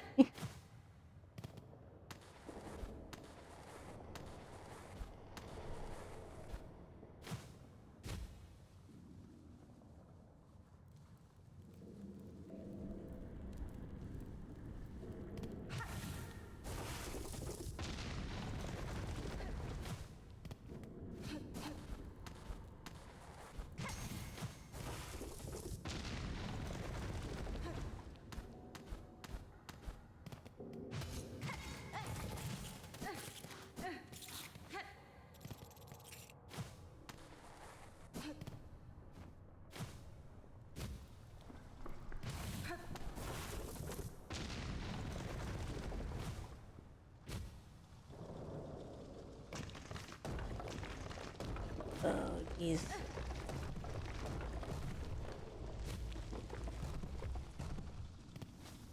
Should I be concerned?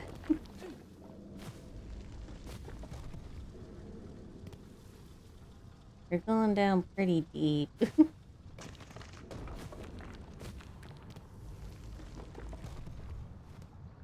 There's a whole bunch of skulls here.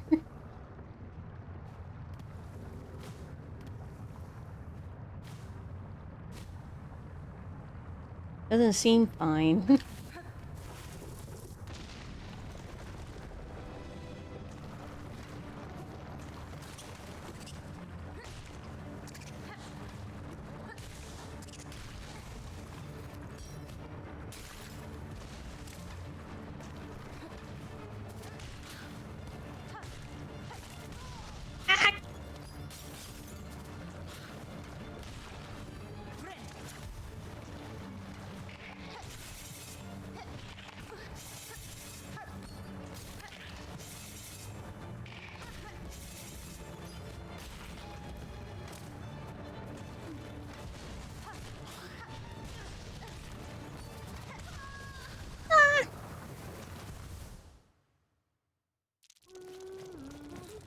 It seems like quite a bit to worry about.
I don't have my fire resistant thing on. Should put that on.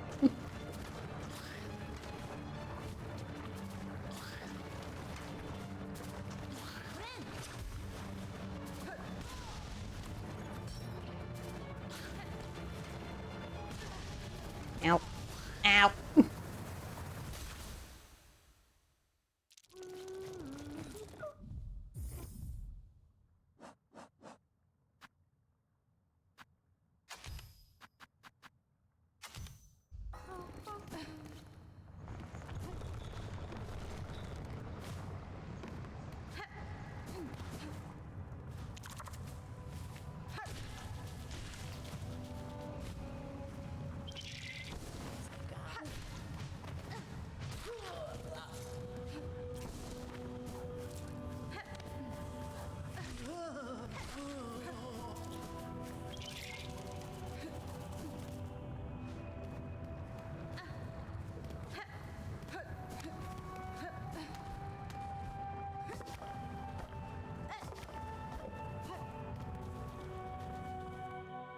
Better be something good out of this.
Ah.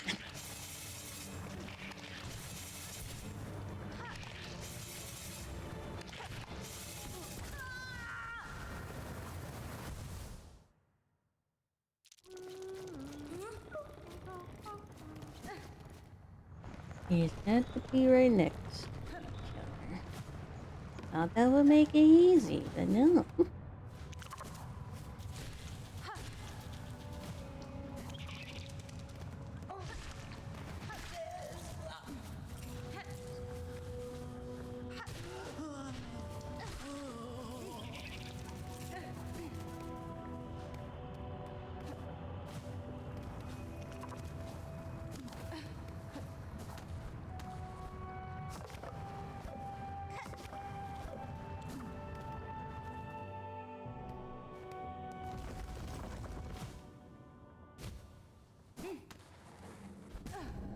Ah.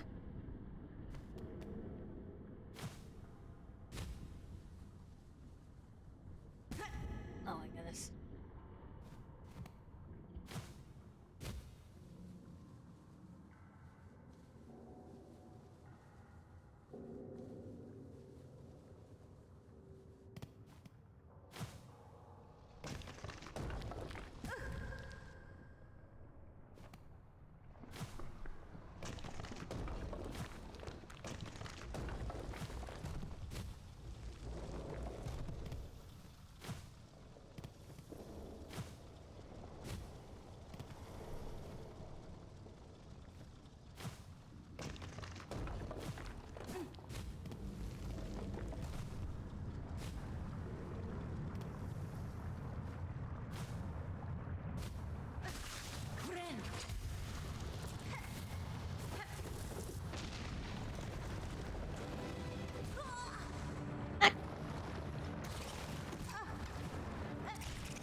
Oh my goodness.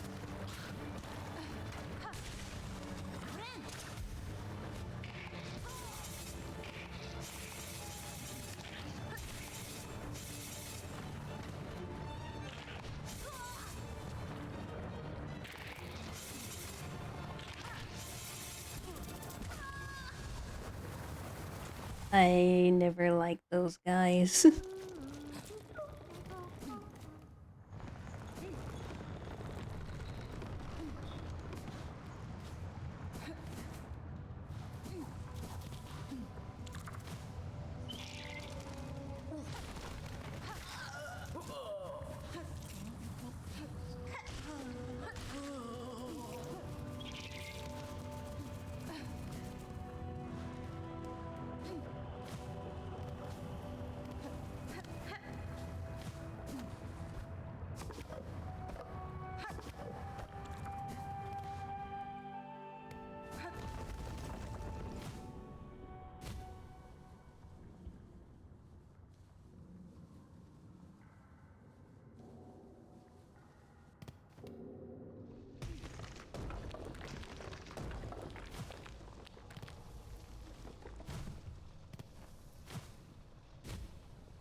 Oh my goodness.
Who is with this guy?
That was close. Too close.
Having no floor hurts.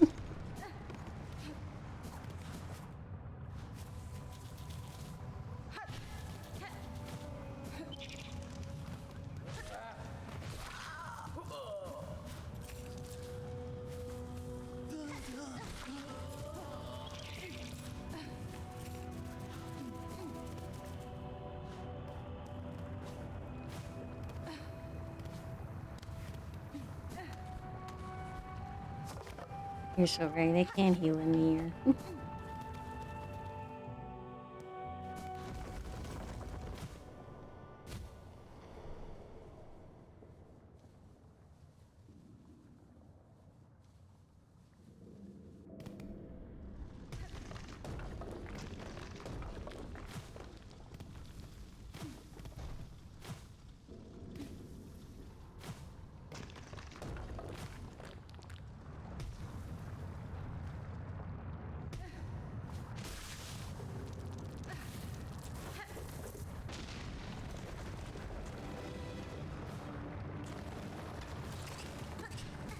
Oh, I just...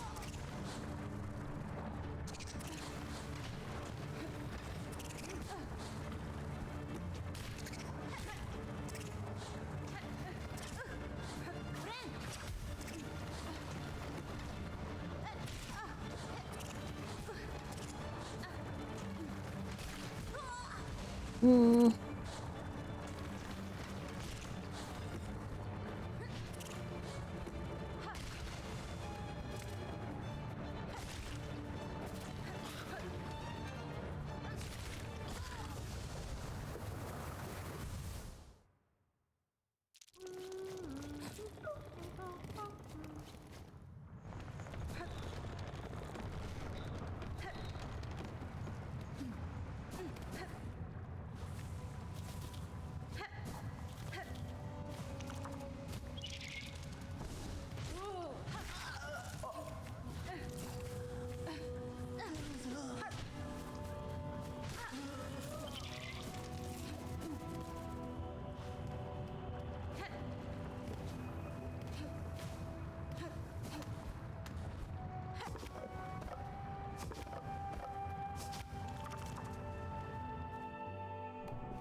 What? What? What? Huh?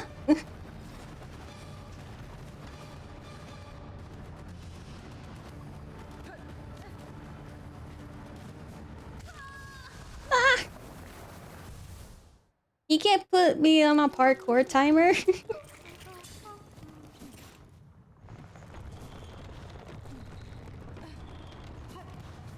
That makes me more panicked than the having the no floor in the battle.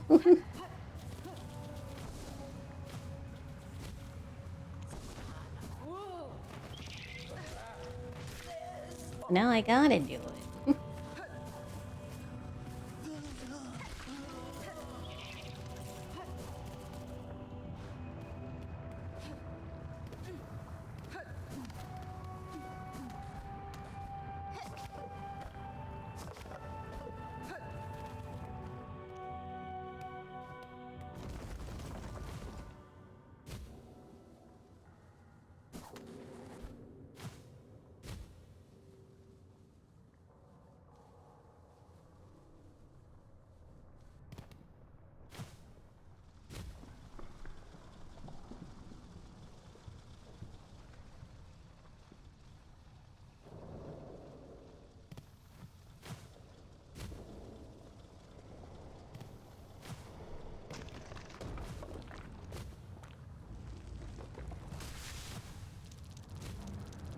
have to do the battle over again, don't I?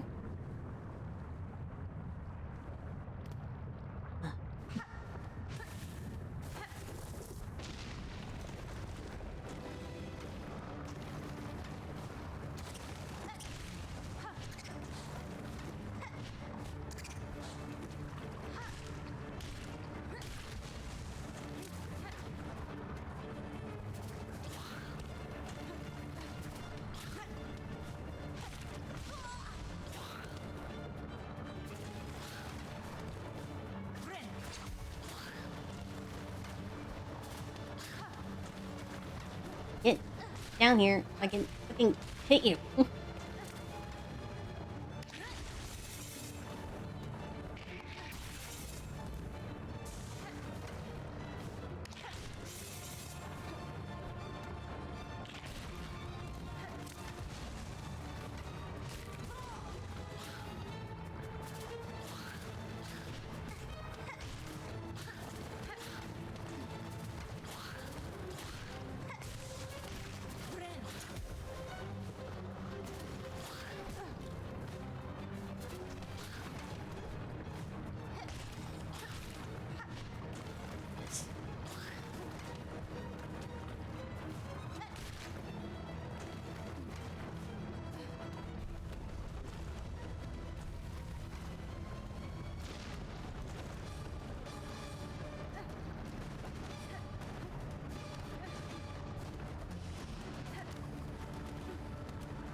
Oh, Jesus Christ.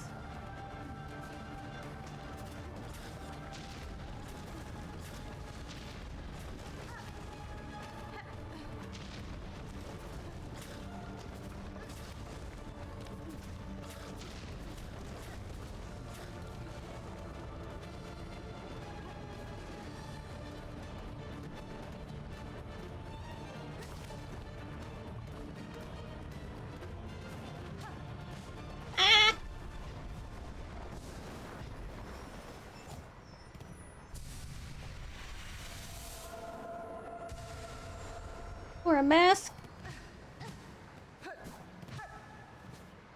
Am I stuck here? Oh, thank God. Ah. I was panicking that whole time.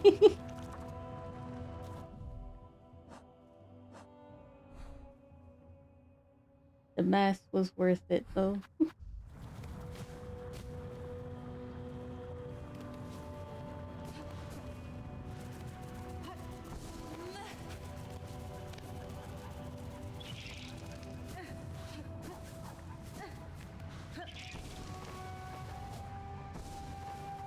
Oh, there's nothing here.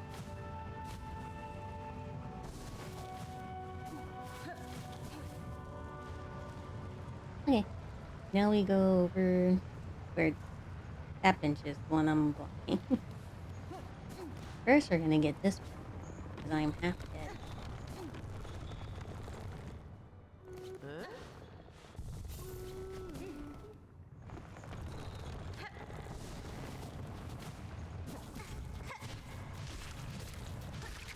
Are there more parkour challenges like that? Because I'm not gonna survive.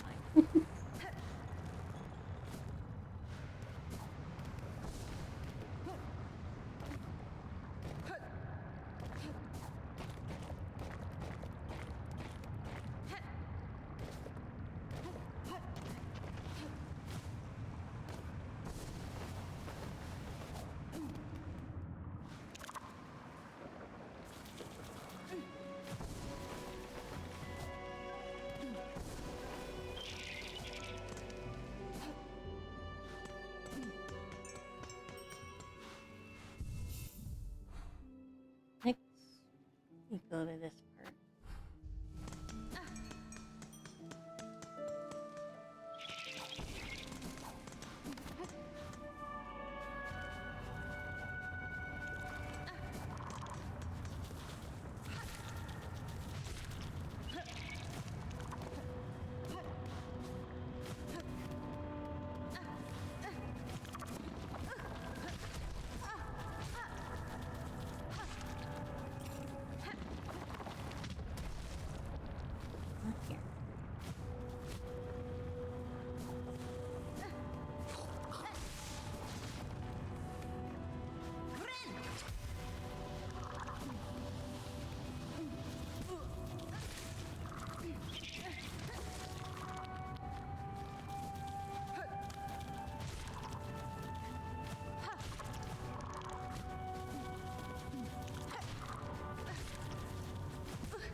Anthony.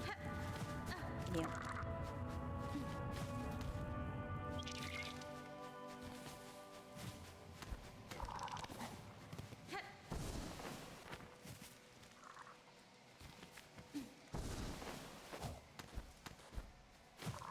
God, what is this?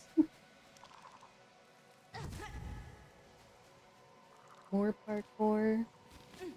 Maybe there's something over there.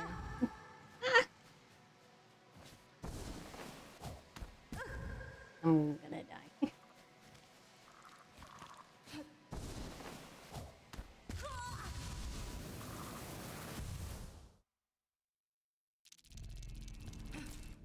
My money!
Oh my goodness.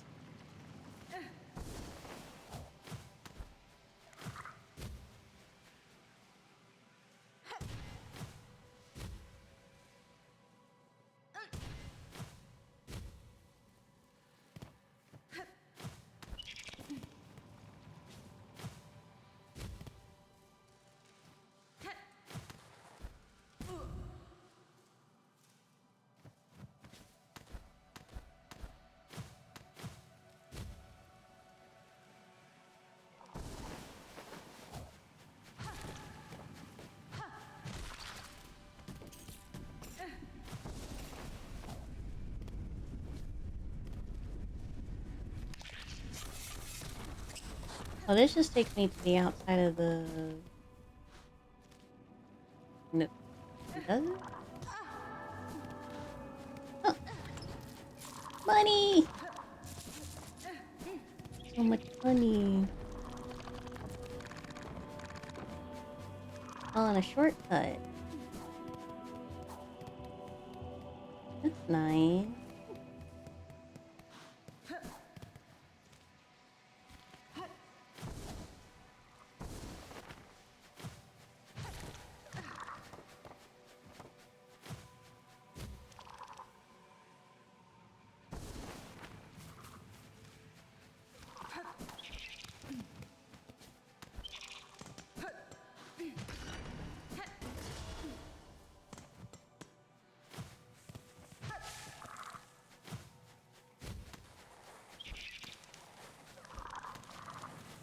No, right?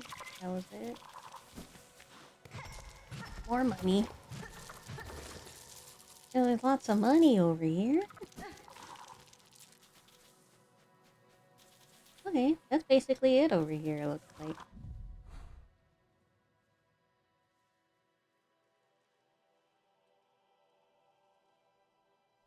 Let's go up to...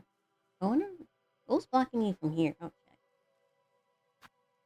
Let's go back up to that.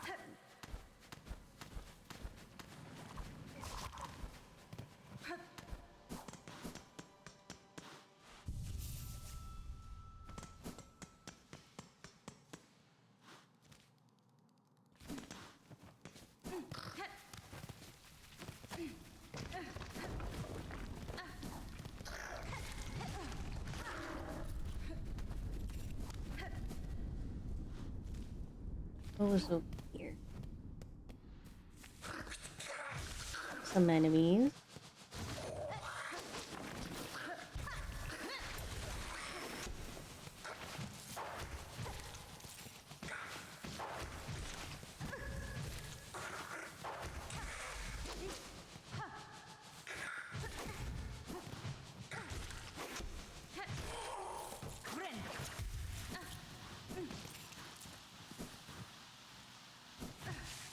That it? Just some enemies?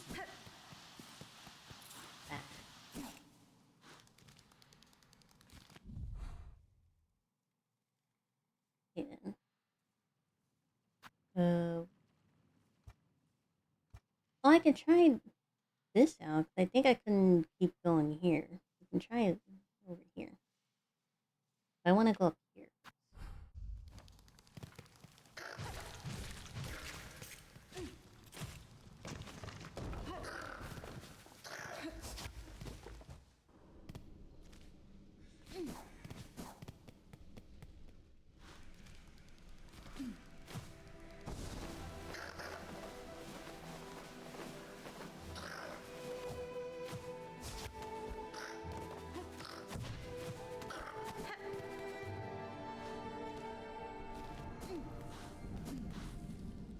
Oh, the big guy. Oh, more guys.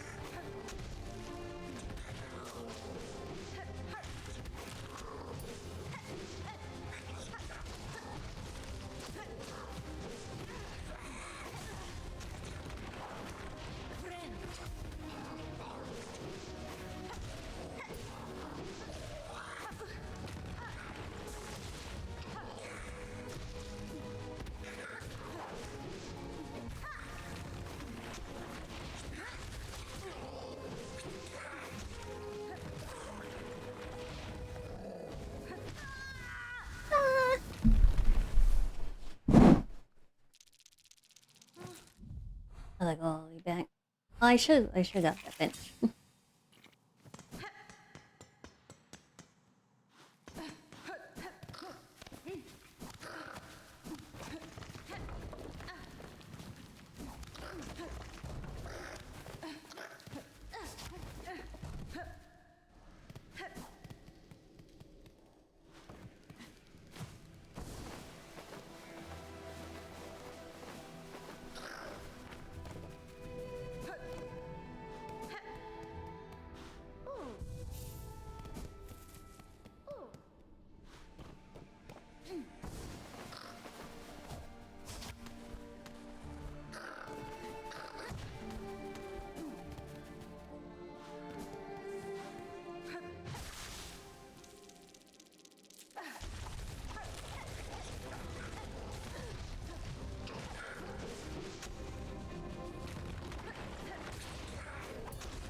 Ow.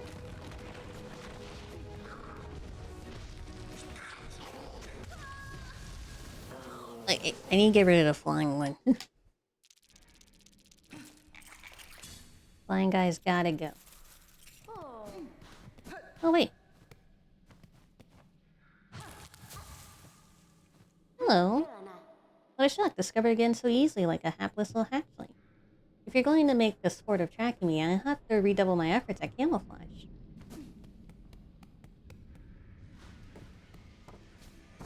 I mean, it's pretty easy to see you when you're shaking every now and then.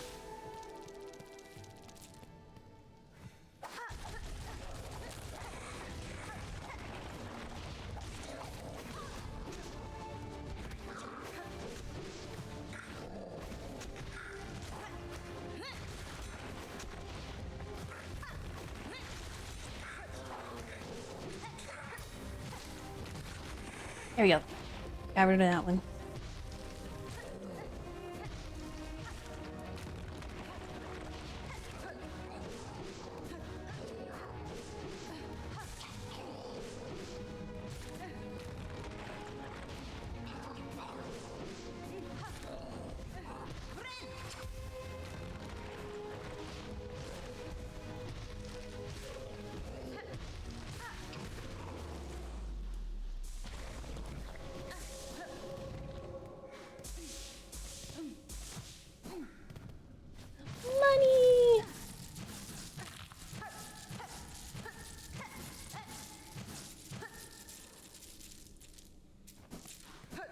look at all that money.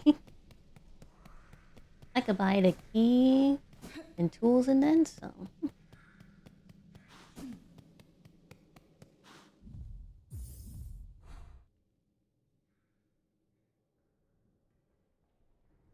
I should go buy the key first.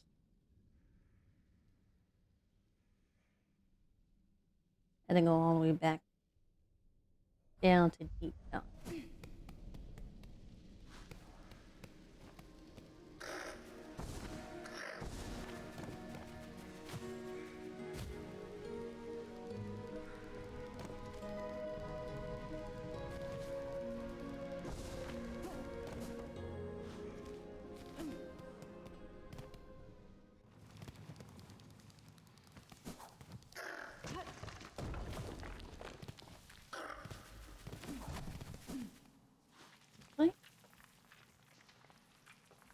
Yep.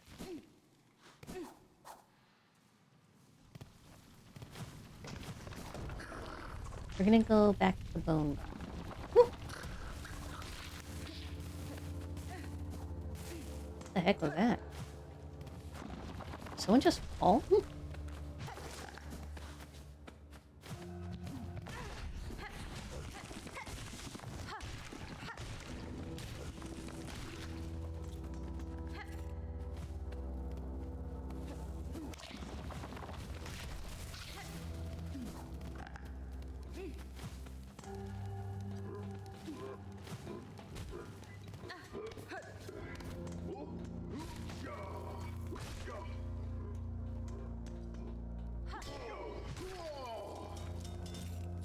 Money.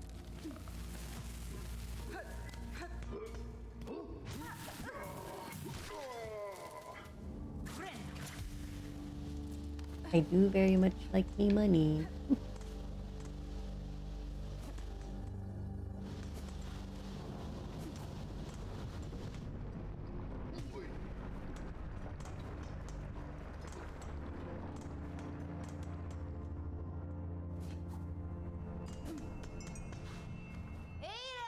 Ada.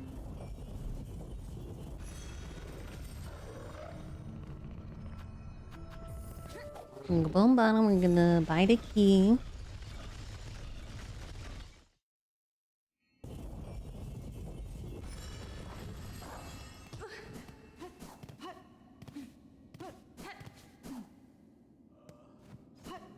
Hello. I would like to buy a simple key, please.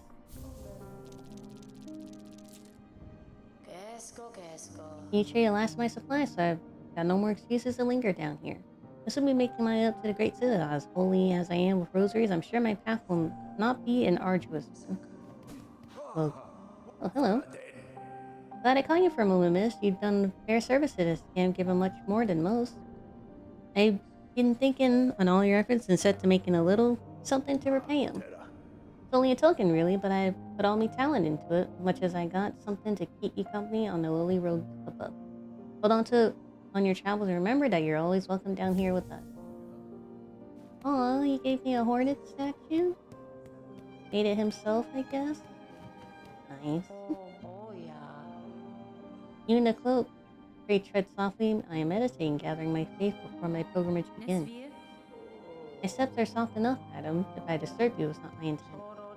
Even your speech far too loud. You can scarcely hear my thoughts. Please be away. Okay, damn.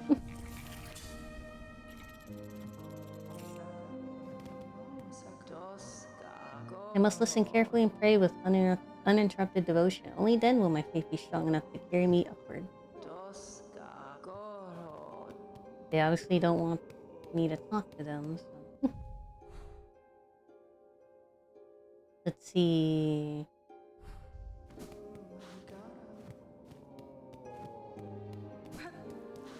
What the? Did he build himself a statue?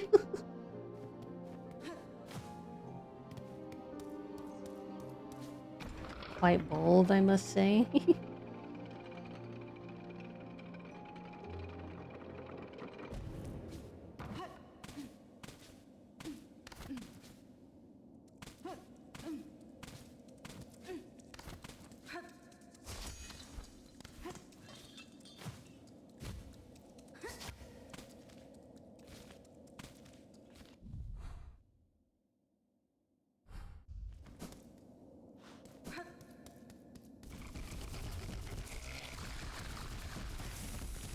I'm pretty sure I can kill you.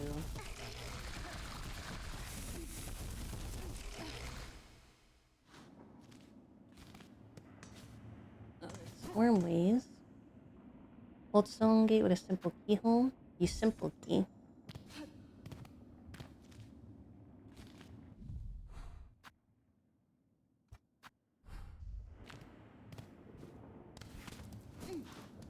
There's something down here.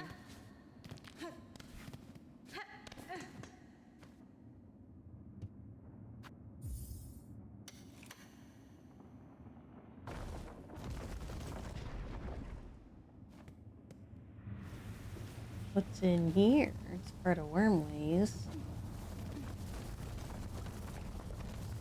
Oh. Oh.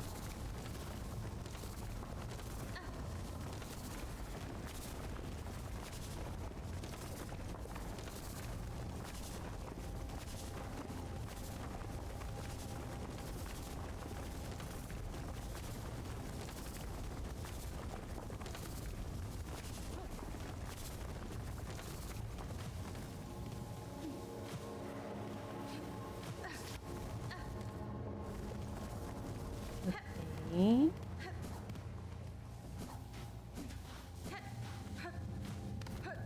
Oh. Another weaver's nest?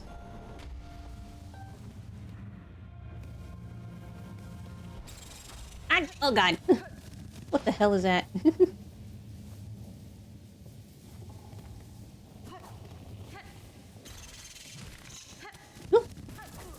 Ow. Okay.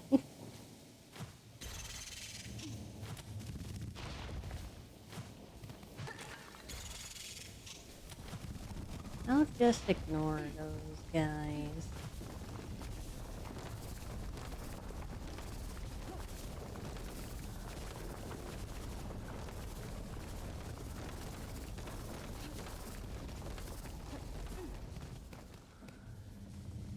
Hmm? A skill?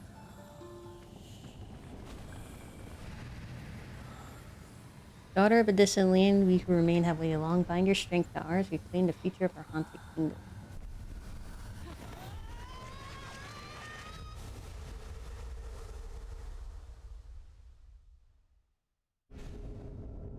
Sharp dart. Pierce through enemies in a blur of blade and silk. Silk skills.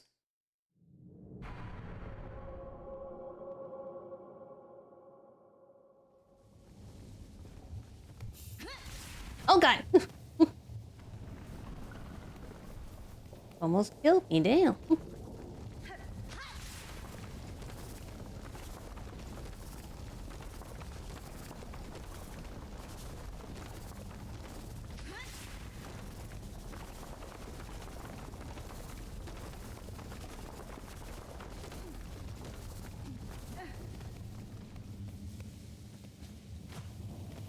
That all else in here?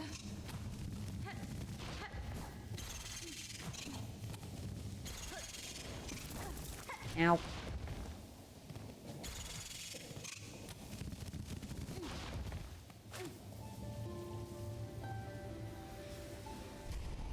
Let me out, please. Thank you. Okay, I got a new skill out of that. That's nice. I don't know if I like sharp dart. It's down here. Oh, that's just where I came from. But... yeah, that's right. This is where I came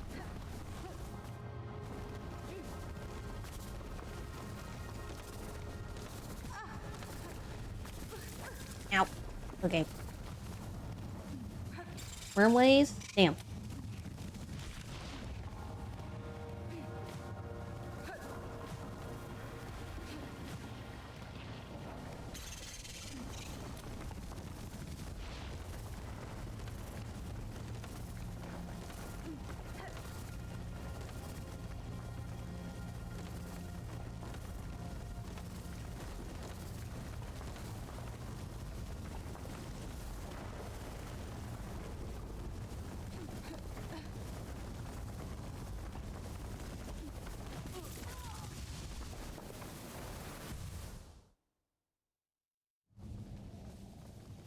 took me all the way back here.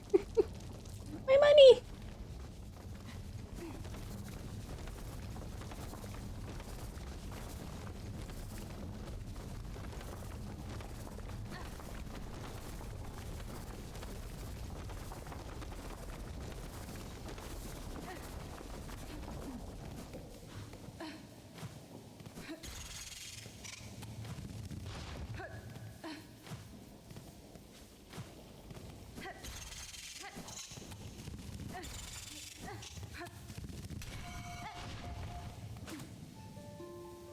Hurry up, door, hurry up. Before that thing comes back. Thank you.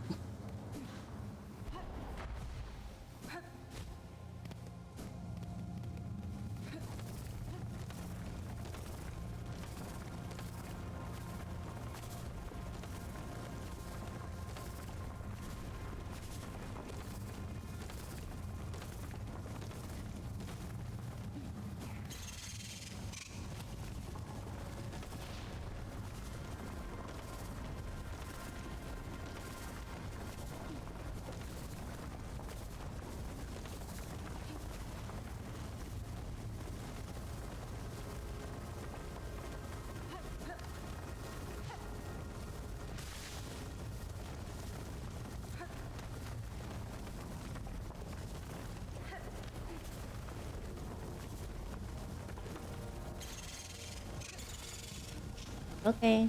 Jesus Christ. Okay. Bryce? Who are these worms? Oh. Hello. Oh, a new face. Not here to bother, I hope. I've critical studies underway in these twisting tunnels. And can afford no distractions. You have a med Zongo, my assistant by chance, an indolent sort, short, subtly, rather unreliable seeming. I am not, sir. I'm curious, though, about the equipment you have here and the blue liquid contained within. What study consumes you? And yes, so this miraculous substance intrigued you too. A wonder beyond wonders, a miracle made material. Plasmium, excuse me.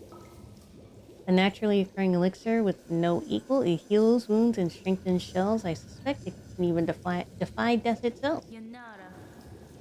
Plasmium, I've encountered its like before, or else a substance of remarkable similarity. Highly unlikely the gray and barren soil of this blood in this mainland could never produce something as singular as this. That is indisputable fact. Plasmium was first discovered by my master at the farthest edge of Farloon, hidden deep in salt-stricken waters. I brought it to these caves under her direction to study how it flourishes in an important place. Now, to work I must return, unless you have further interest in my precious plasmium or chance on my current assistant. Kindly leave me in peace. Okay, but I'm gonna use your bench for a second.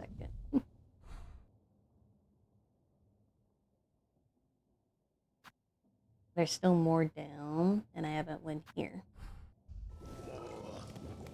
Okay, I'll leave. I won't disturb you anymore. Interesting, fellow.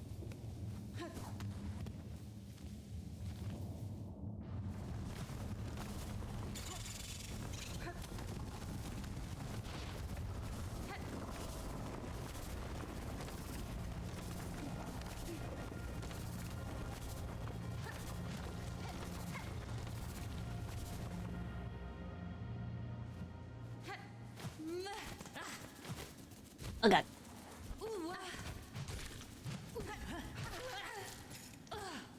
Have I been up there before? No, I didn't have the thingy. I wouldn't have gone here before.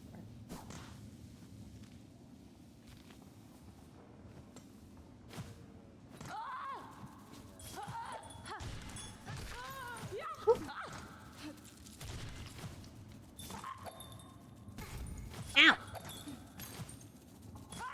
You're really good at throwing that bell, huh?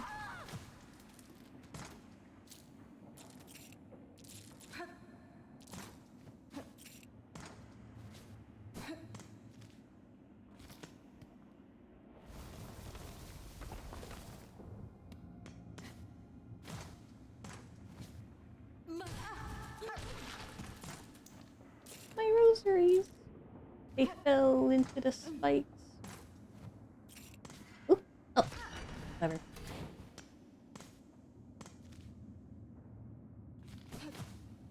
Right, there was more down there.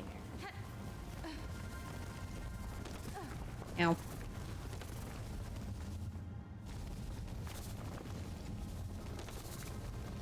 I suspect the boss.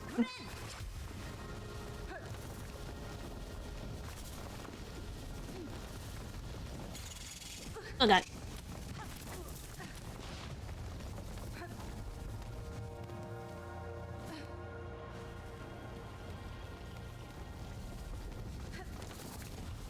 Oh, that was really close.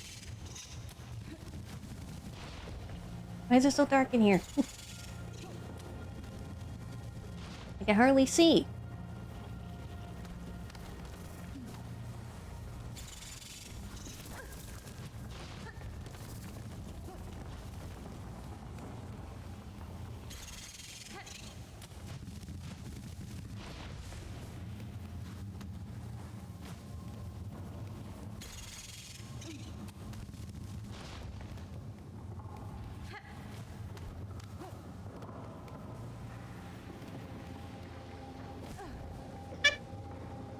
I'm gonna die. Ah.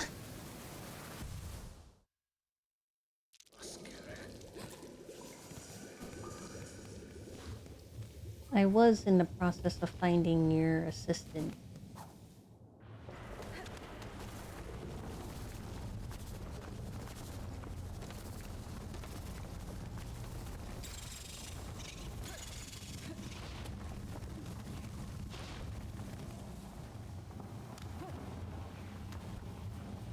Oh, what? Whoa, what's that blue?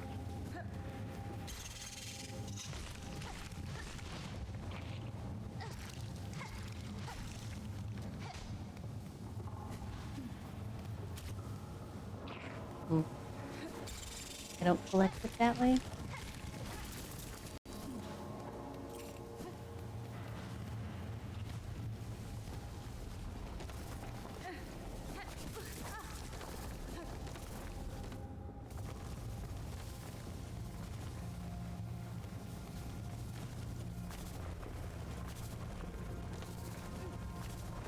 Isn't it lifeblood? If he calls it plasmium? Wasn't it forbidden back in Hollowness?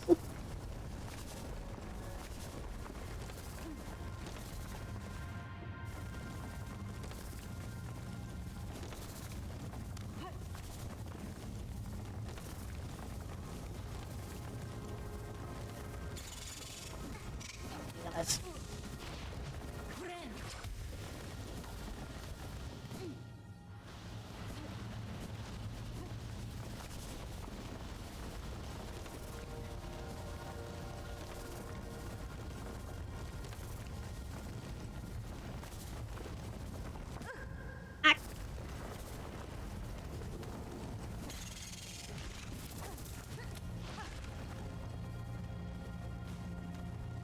That's nowhere.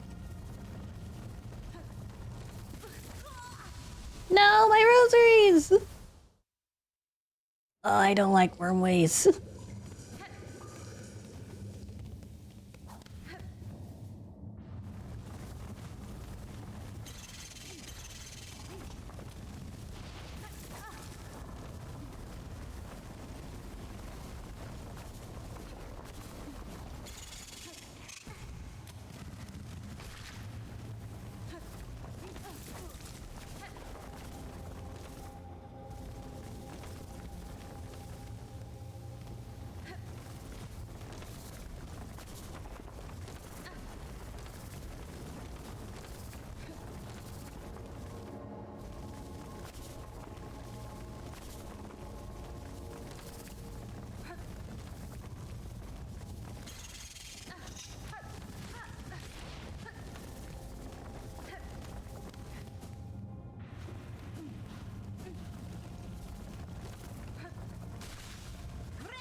I lost all my money.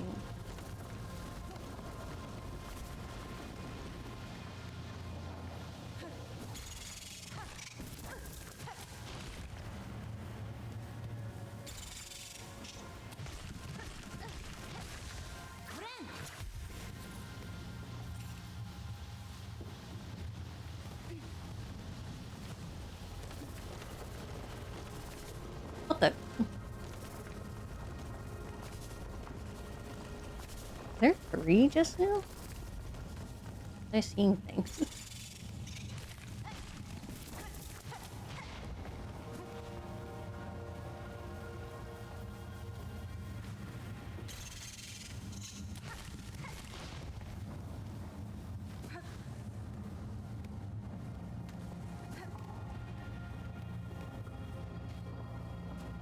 Hello. Oh, memory locked it. I'm sorry. I hope you rest in peace.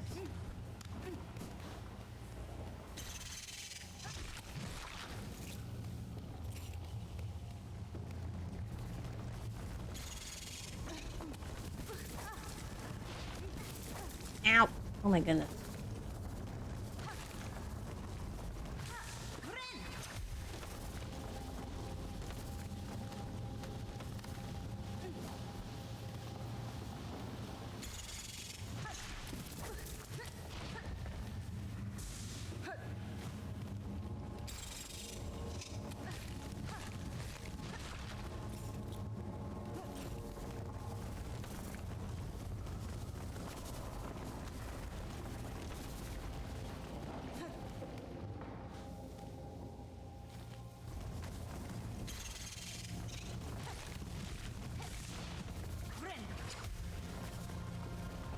Okay, down.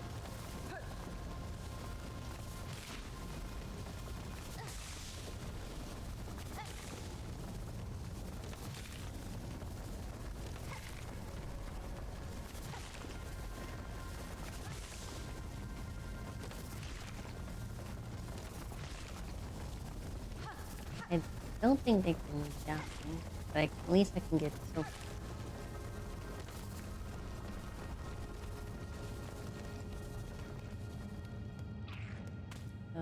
More like blood.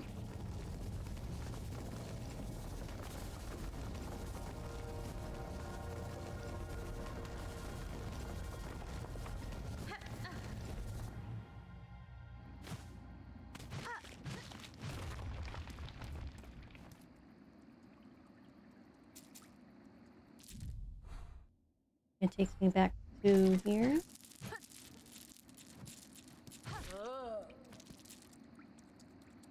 Takes me all the way back to Moss Grotto.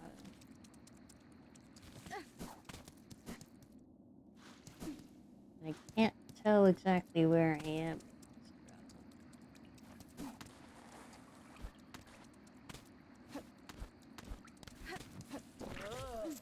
Whoa.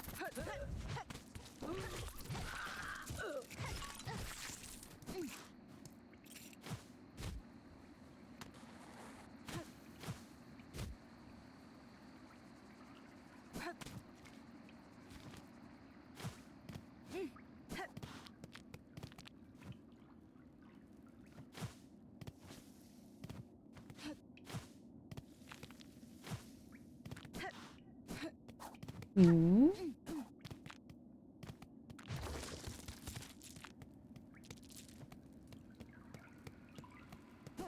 What is this?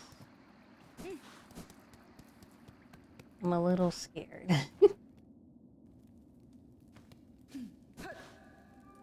Chapel? Oh, God. Another crest?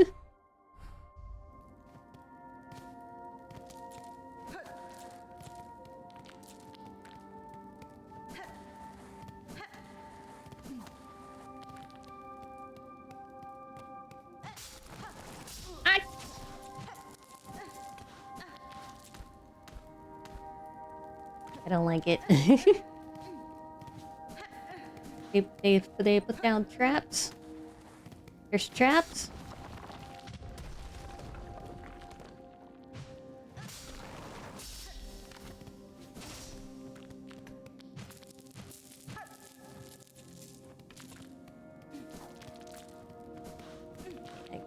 Go more down. I don't even have a nearby bench. Oh god. I think my last bench was all the way up there. I need a bench. Hold on, I don't want to do this when my respawn point's all the way back in Wormways.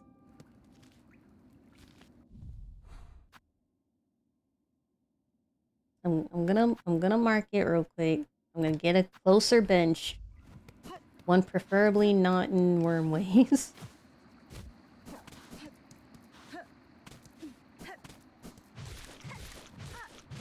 This is trap. Oh. Oh. I see you've gone and opened up the Great Bone Gate back there, and without even asking my permission, feeling curious for you. There is a vast grave beyond. I assume most bugs died climbing the path. It seems many fell before their trek had barely commenced.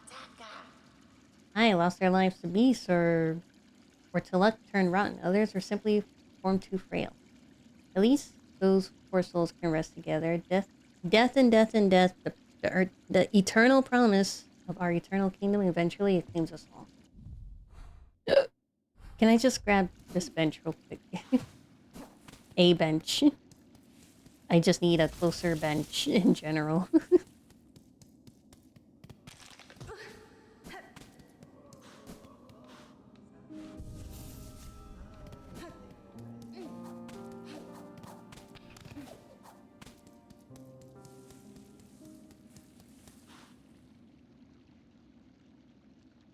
Now let's go back to Wander's Crest. I'm okay with doing it. I just wanted to get a closer bench. Just in case.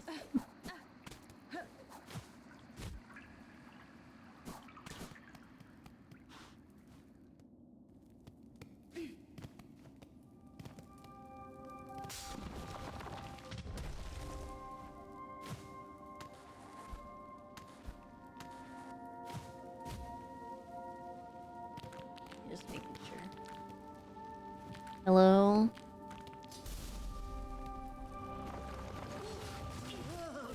Oh.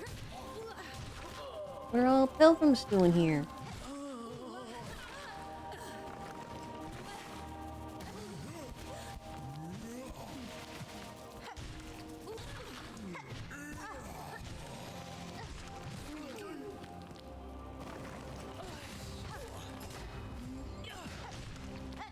They don't even drop rosaries? How rude. Ow!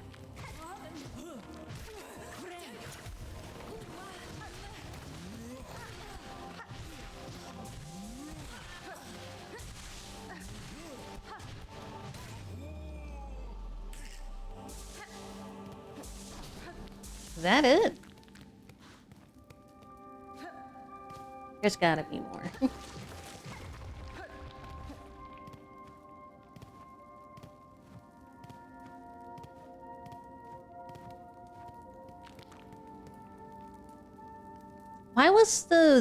Why was the Beast Quest with the Savage Beast Fly the only actually real challenging one?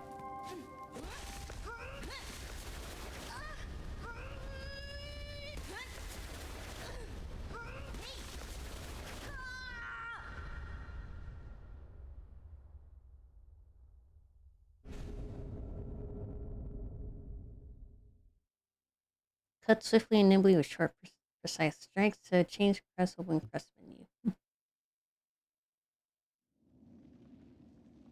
Wait, so I was technically supposed to get the Wanderer first?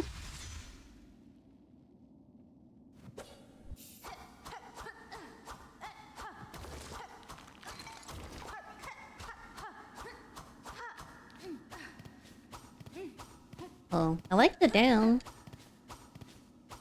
Down is definitely more to my liking. It's like Reaper, but smaller range, but faster strikes.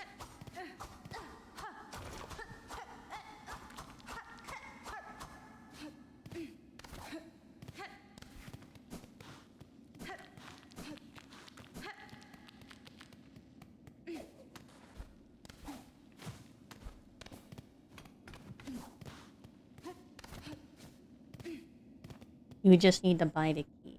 Mm.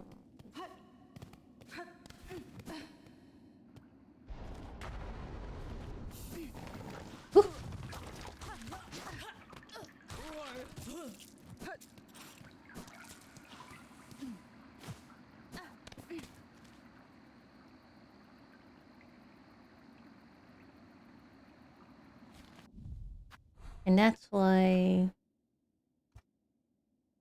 it wasn't registering in my map because I didn't find the chapel. That makes sense. Looks like I also basically did all the worm ways, it looks like.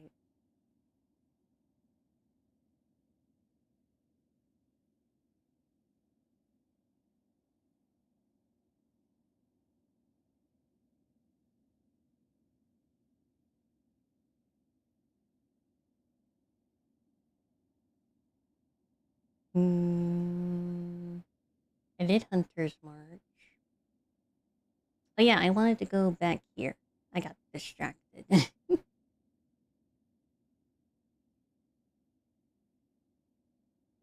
Is there any more Greymore I can explore? Doesn't look like it. There's still fucking Sinner's Road and Biowater.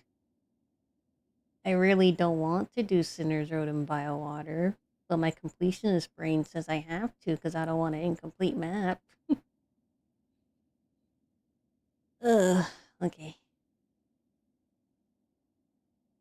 I'll do that eventually, I guess.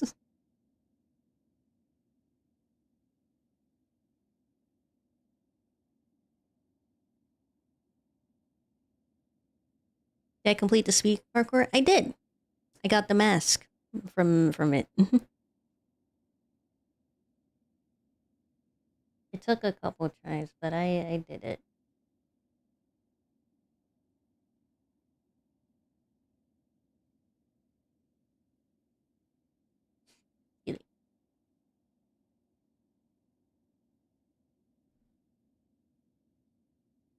Okay, where am I? Okay, back here.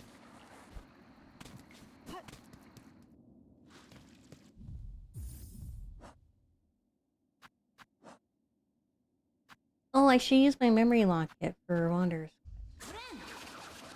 I did not mean to heal. Hi. Do I just have one memory locket? Oh.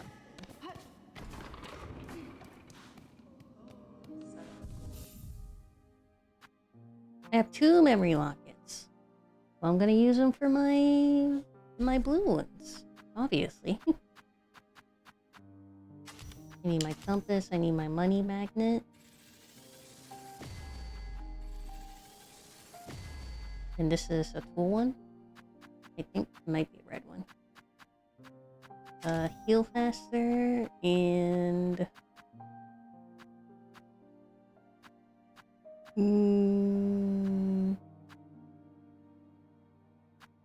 warding bell. If I'm going to the other one, then I need my fire resist. Then that one.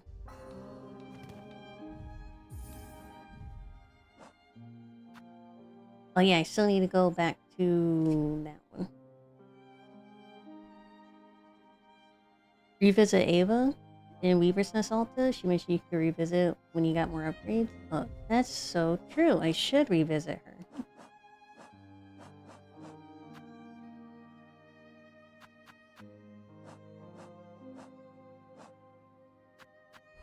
I'll go do that right now. I'll go revisit her.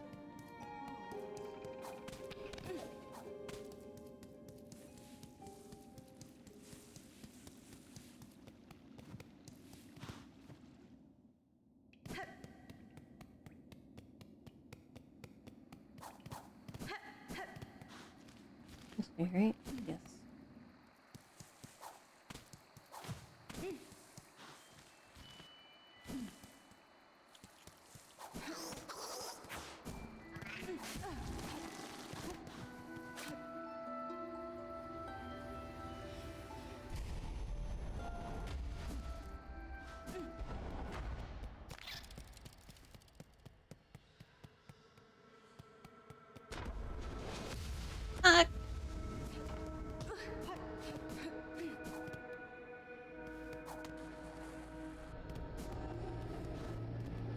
Hi. Ladies, still my senses resound. You seem far beyond the bounds of a bug. Permit me to gaze upon your nature, that I may offer to clear you.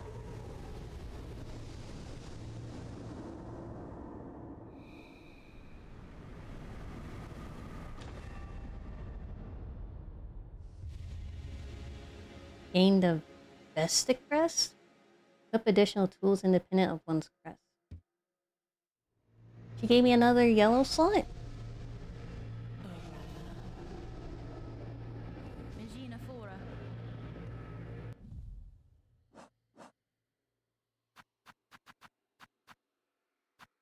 Oh, nice.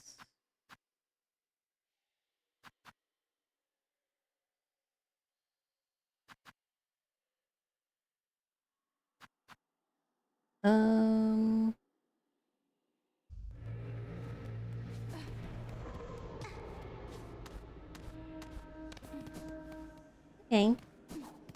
So whenever I get more crests, I should come by Ayla to see if she can upgrade me.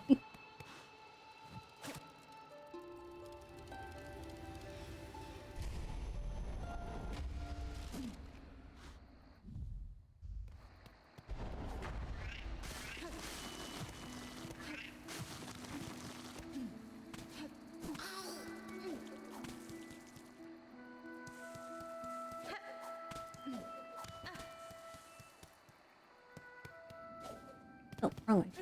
But I do need this.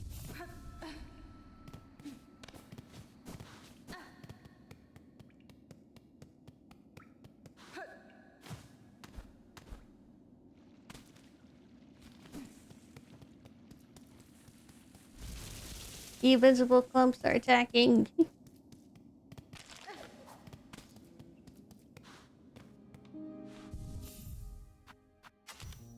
I guess I'll put this on. I don't really have a lot of yellow tools.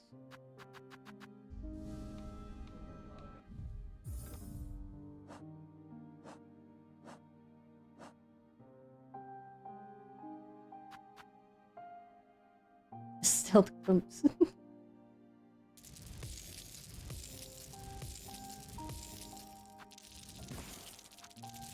This one. That gives me 317. What's this? Breaks into 6. Why would I want to break it? I don't want to break it. He made it for me. I don't want to break it.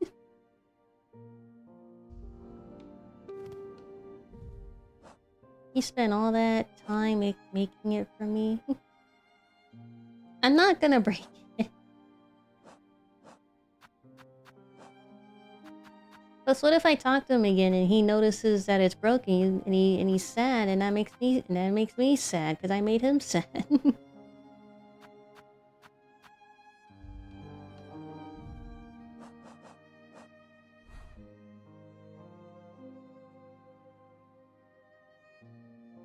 Okay, where are we going? Right, I wanted to go to Deep Docks.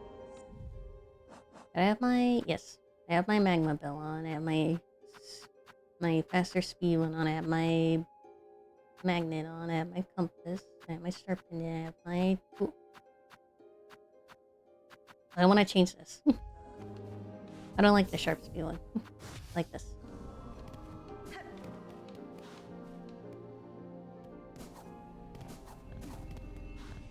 Hi, Belly. Take me to Deep Docks. Yes.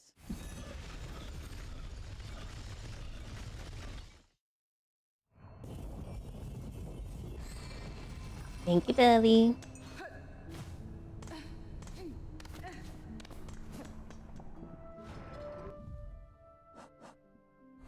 We are going here. We're going here. Going there.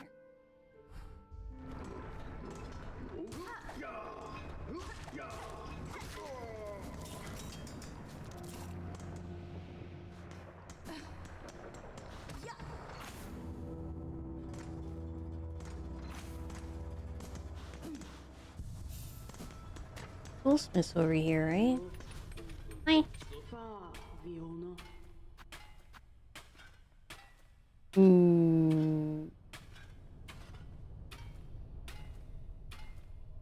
I am trying to save money, but I also need to get all the tools. I'll wait till I get more money.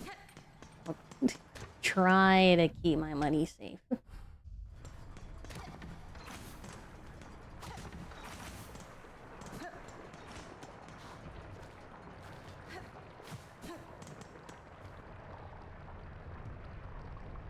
simple pattern. I need to find a key. Another key.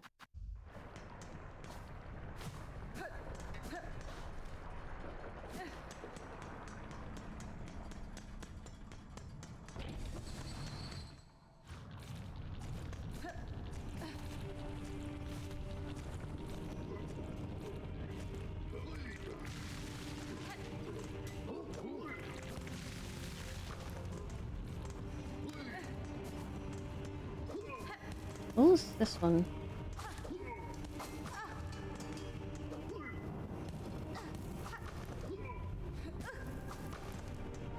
Wait.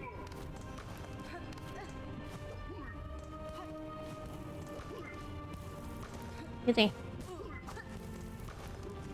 Oh my goodness.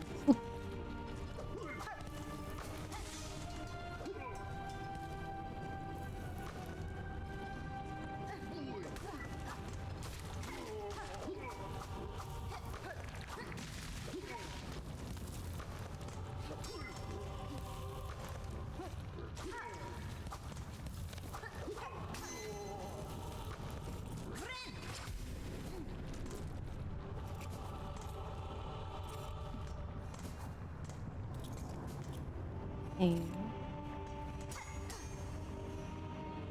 I can't use my song, I don't think. No. I gotta open it from the other side, maybe?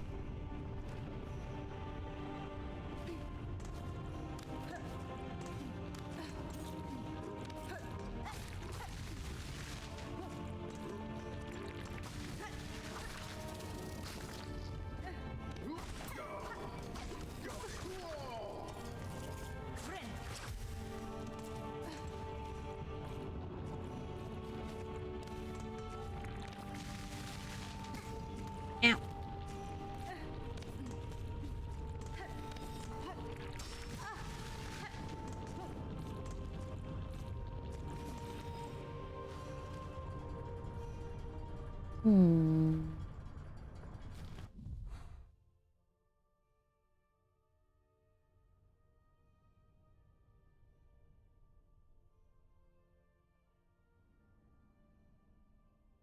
I need to find where another key is. Or maybe someone sells the key. Okay, what was this one? Let's go to Bellheart.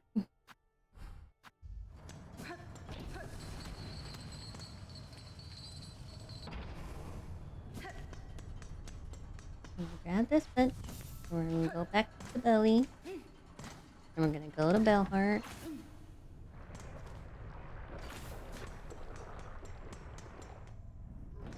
Oh.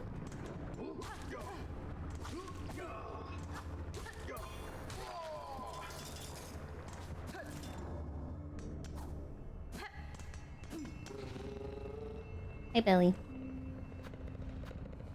Bellheart.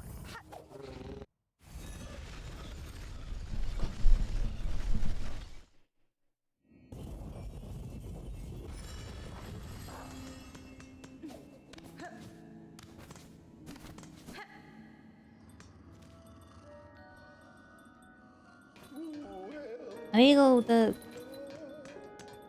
halfway home too. I need to turn in that quest. Can't forget to do that. 400.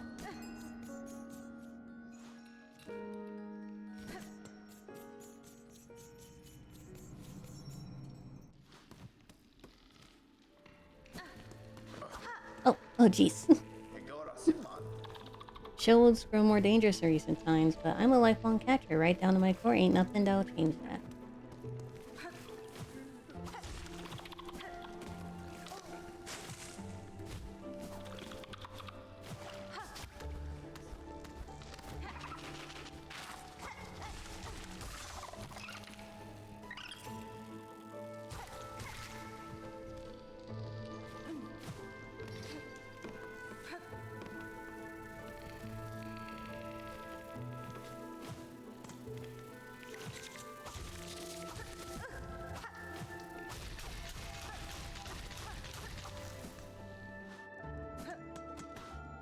Hello. Long pin. Another tool. Weighted pin and half formed into pierced tough shells.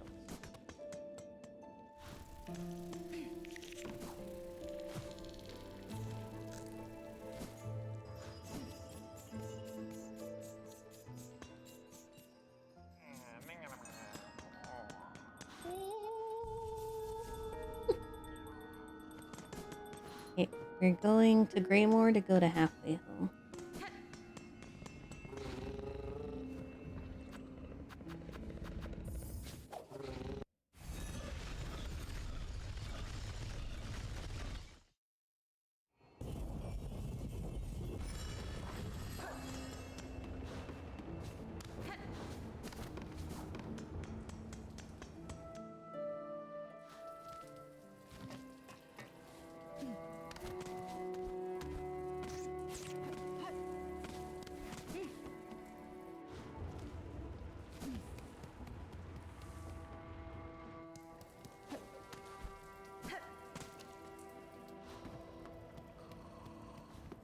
Hello.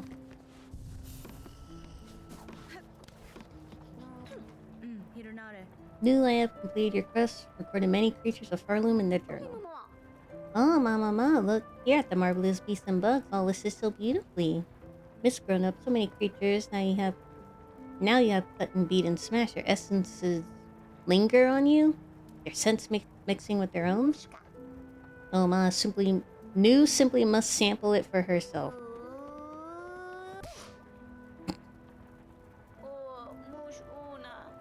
The forbidden jays. She tried to kiss me? Neil understands, Ma. To sup on such fierce predator juices would be divine, but it's not right to do. Such behavior is unfriendly. News wish to see many fine beasts, though. Miss Grown-Up, you have surely granted it. All of New thanks goes to you.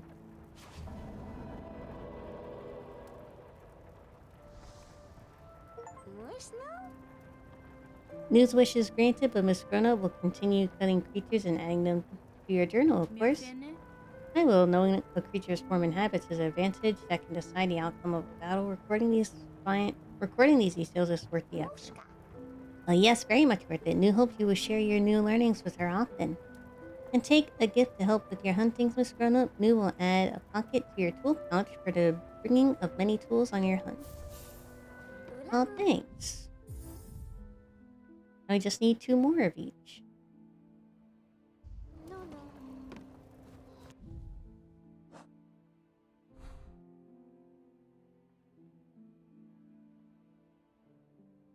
Let's see.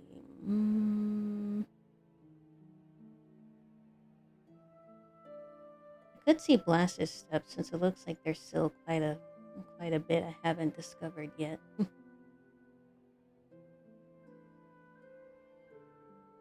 I want to get everything I can before I continue into the Citadel.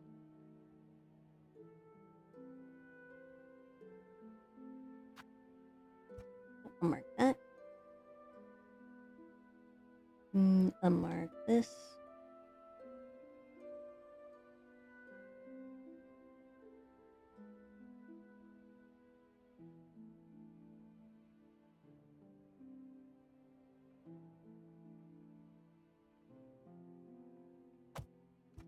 I don't see anything else down there.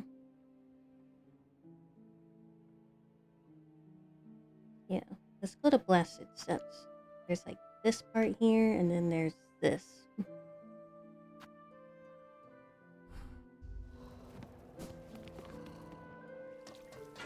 Oh, ah!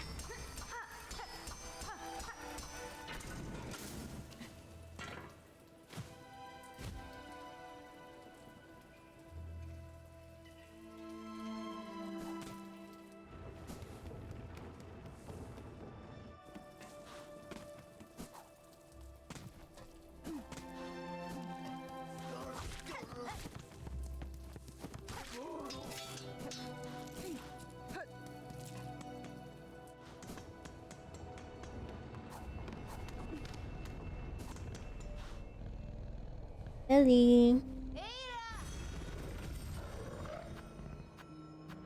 Where are they going? Last.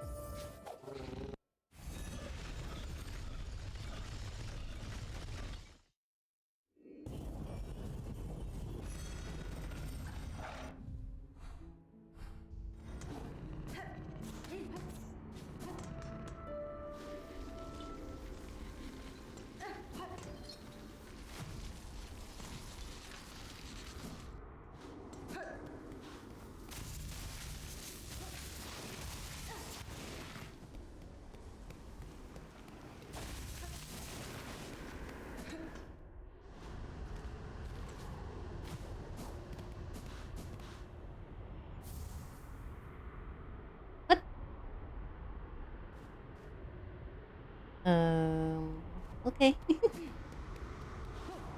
Thank you. What are magnet things?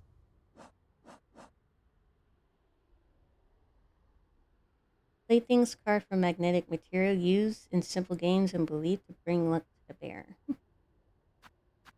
Wasn't he supposed to be alive? Oh god. I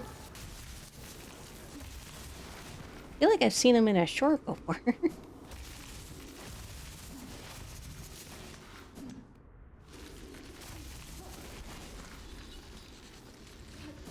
Oh, he dies after I enter the citadel?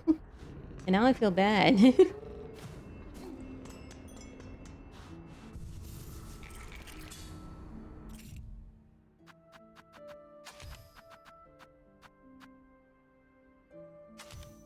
gives you a % chance to ignore damage. That sounds nice. I like that very much. A chance to ignore damage I will not ignore.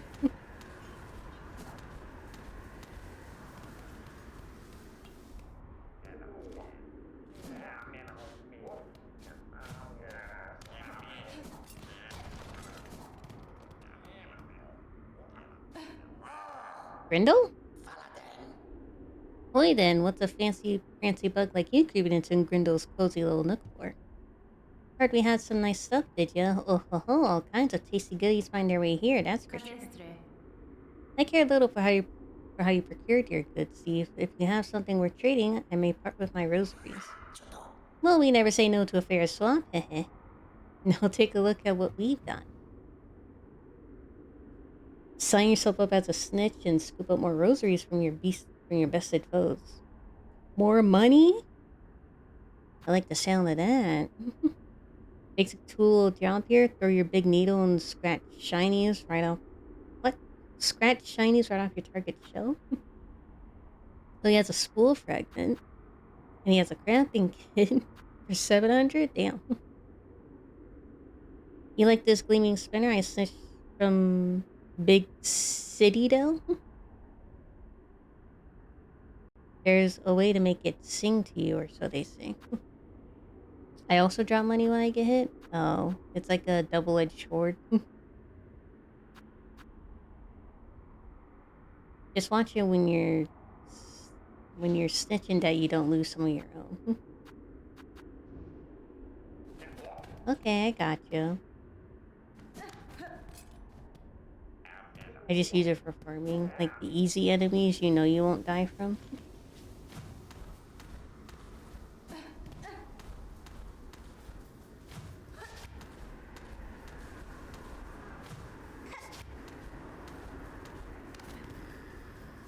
Oh, wee!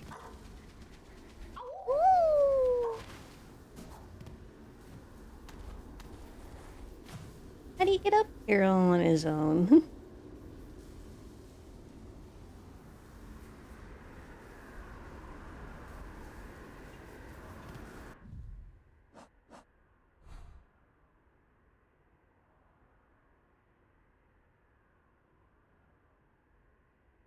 I tend to do it to the big lads at the Citadel since they drop a lot. That makes sense.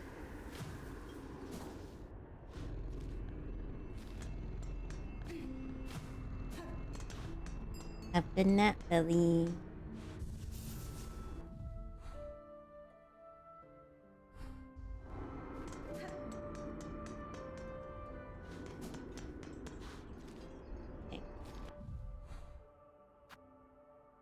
we're going here.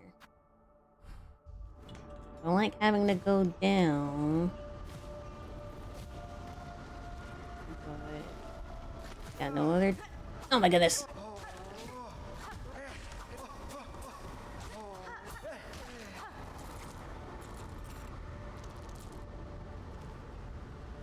Where are the dogs? Hold on. I just realized Coco was not with me.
The dogs are with me.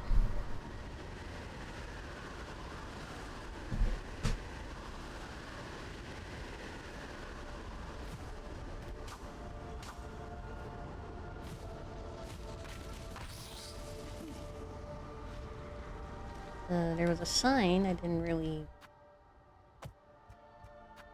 get to read it.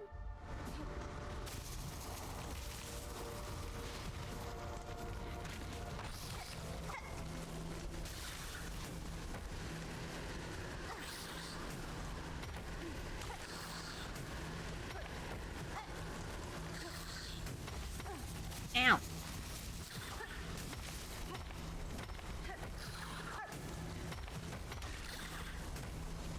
Come down here and die. Get down here.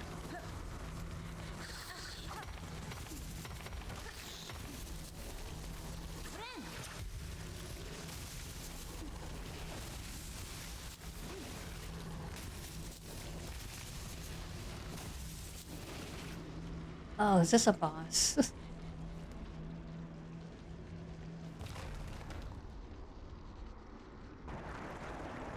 It's an arena?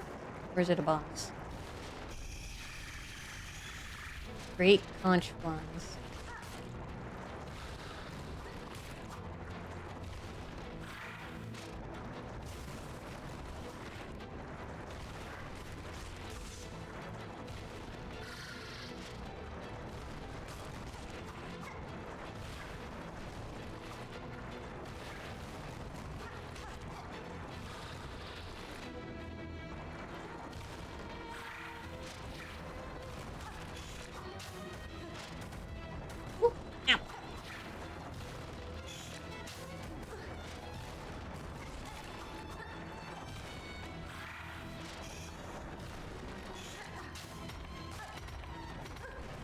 Okay.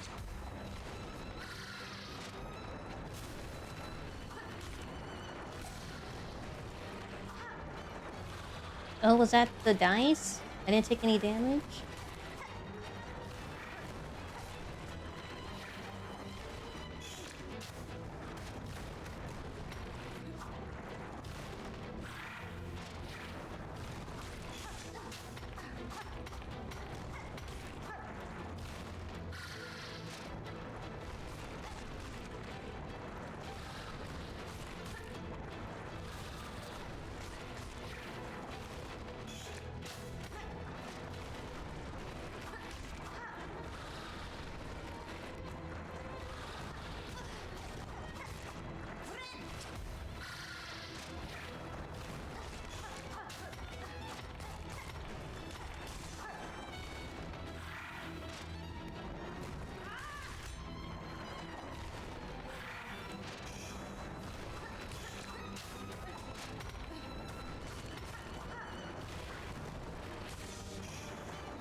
Okay, that's one. There's another one, isn't there? Oh, he's mad. Oh, wait. He just left?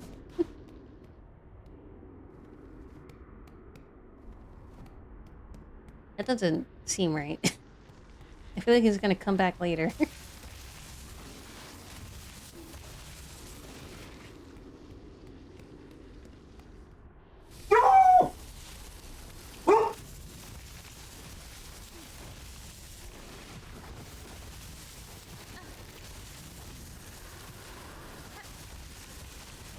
I cannot see.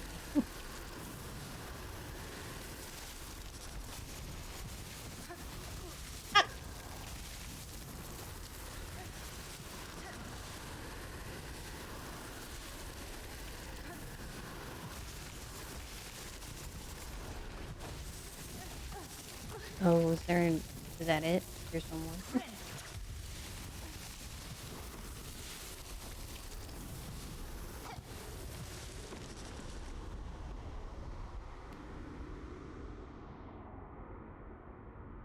Hello?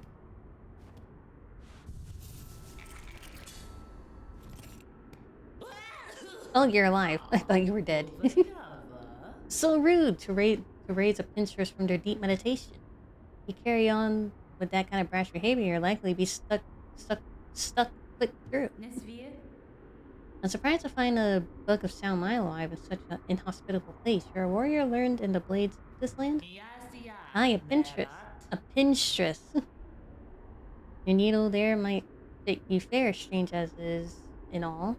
But it's the pin that's the glorious weapon of Farloom. Given I'm now awake, maybe you fancy a little training. Care to test the power of a pinstress? I might be even this old master could show you a thing or two. Yes? Is this like the nail master? Good choice, Needlebug. Let's get our shell shaking.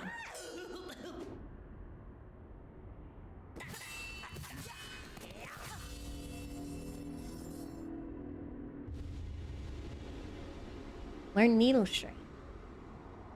Charge or hold X, charge the power in the needle, then release as a deadly attack. How grand to face an opponent with a bit of energy. You're a skilled one, clear enough. I hope my training has granted some insight.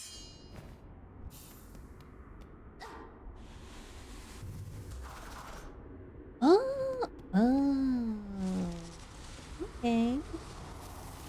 A little bit like Lace's attack.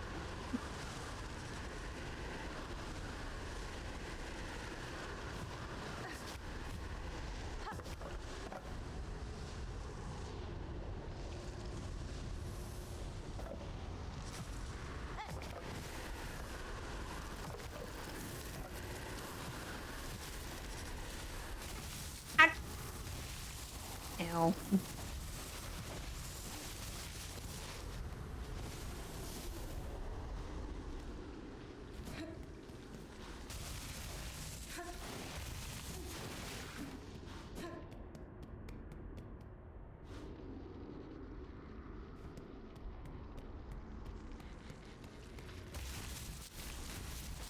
I still have a feeling that Conch Fire, whatever it was called, is gonna come back. Oh.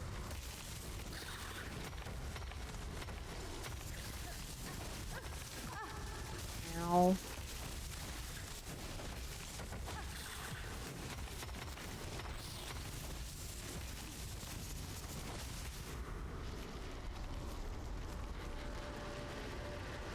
Okay.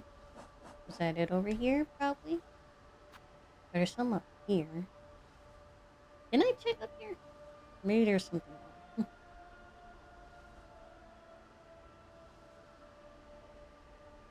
This takes me, like, out of the kingdom, so I can't go there. So we'll go back up.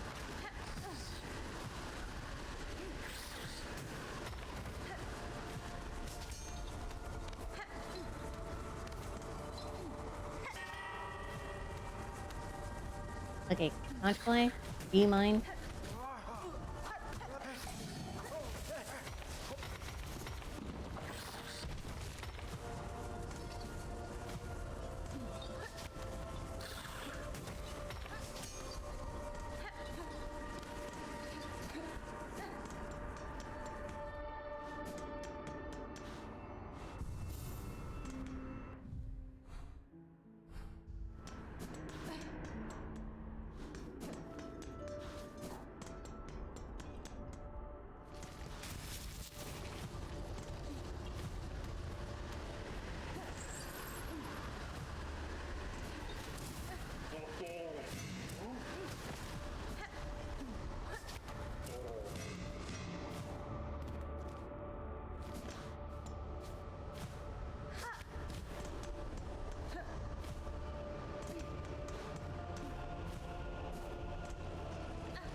This, but as far as I'm aware, there's nothing up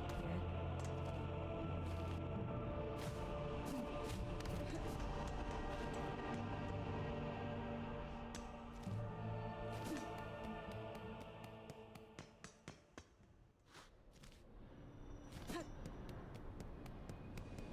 Grand gate.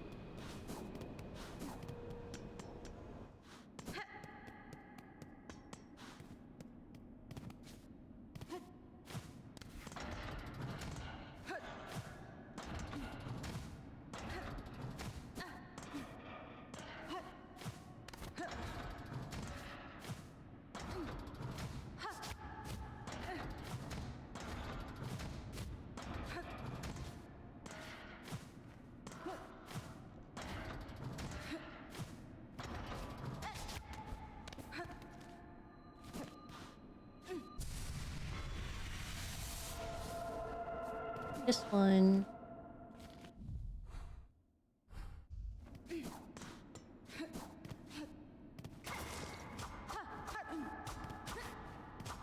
Something else over here. Okay.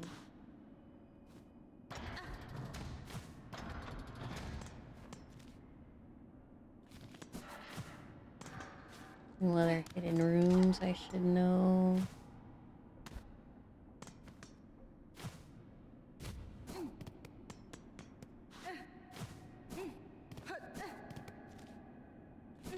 Don't think so. Can't go down through here.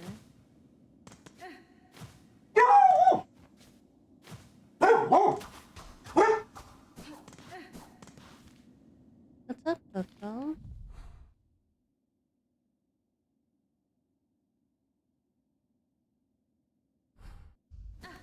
Oh, did I miss?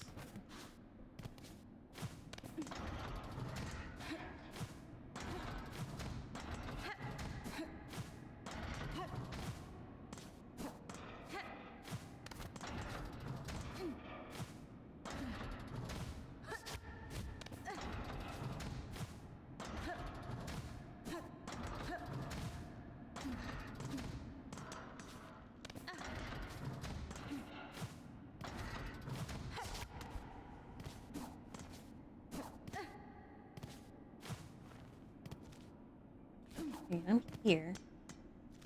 I'm up there. So I need to.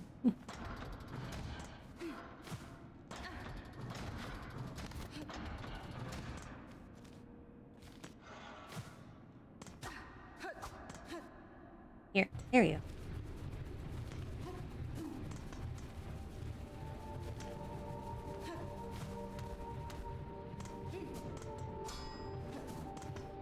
Open. Now I'm back here.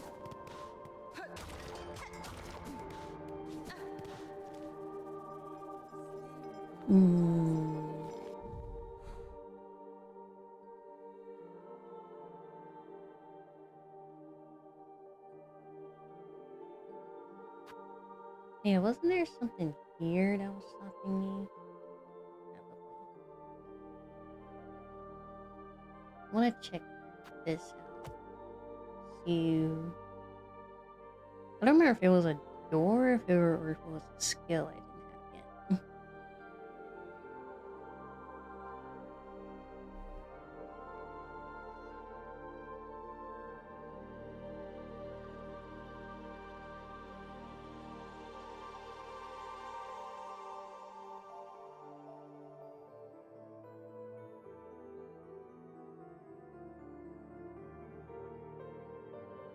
I think what I'll just do for now, I'll just make my way to the closest bench, and then we'll continue later.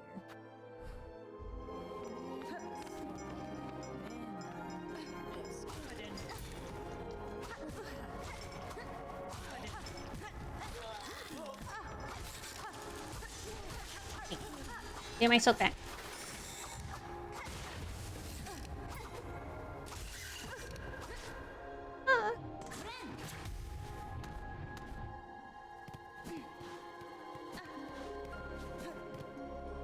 You took my silk and dip. Now.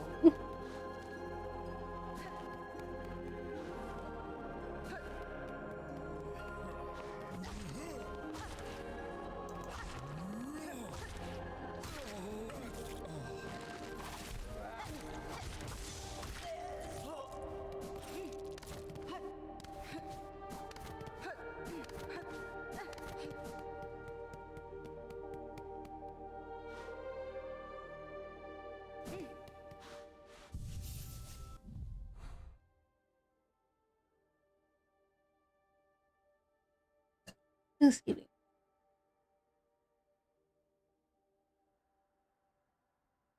Okay. We completed.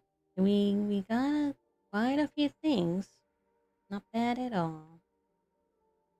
I say it was a. I say we made some nice progress.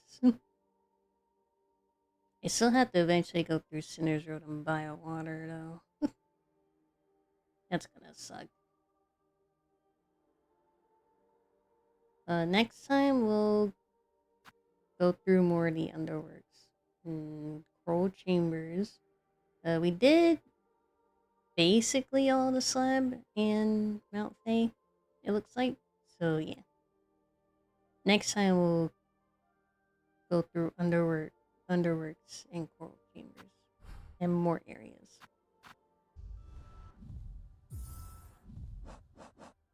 I might do some off-screen money farming and try not to do too much. Try not to do any new bosses while I'm doing that. But that's it for today. I'm gonna go eat lunch, so make sure you guys go eat lunch or dinner or whatever time it is for you. And I hope you guys have a good rest of your day. And I'll see you guys next time.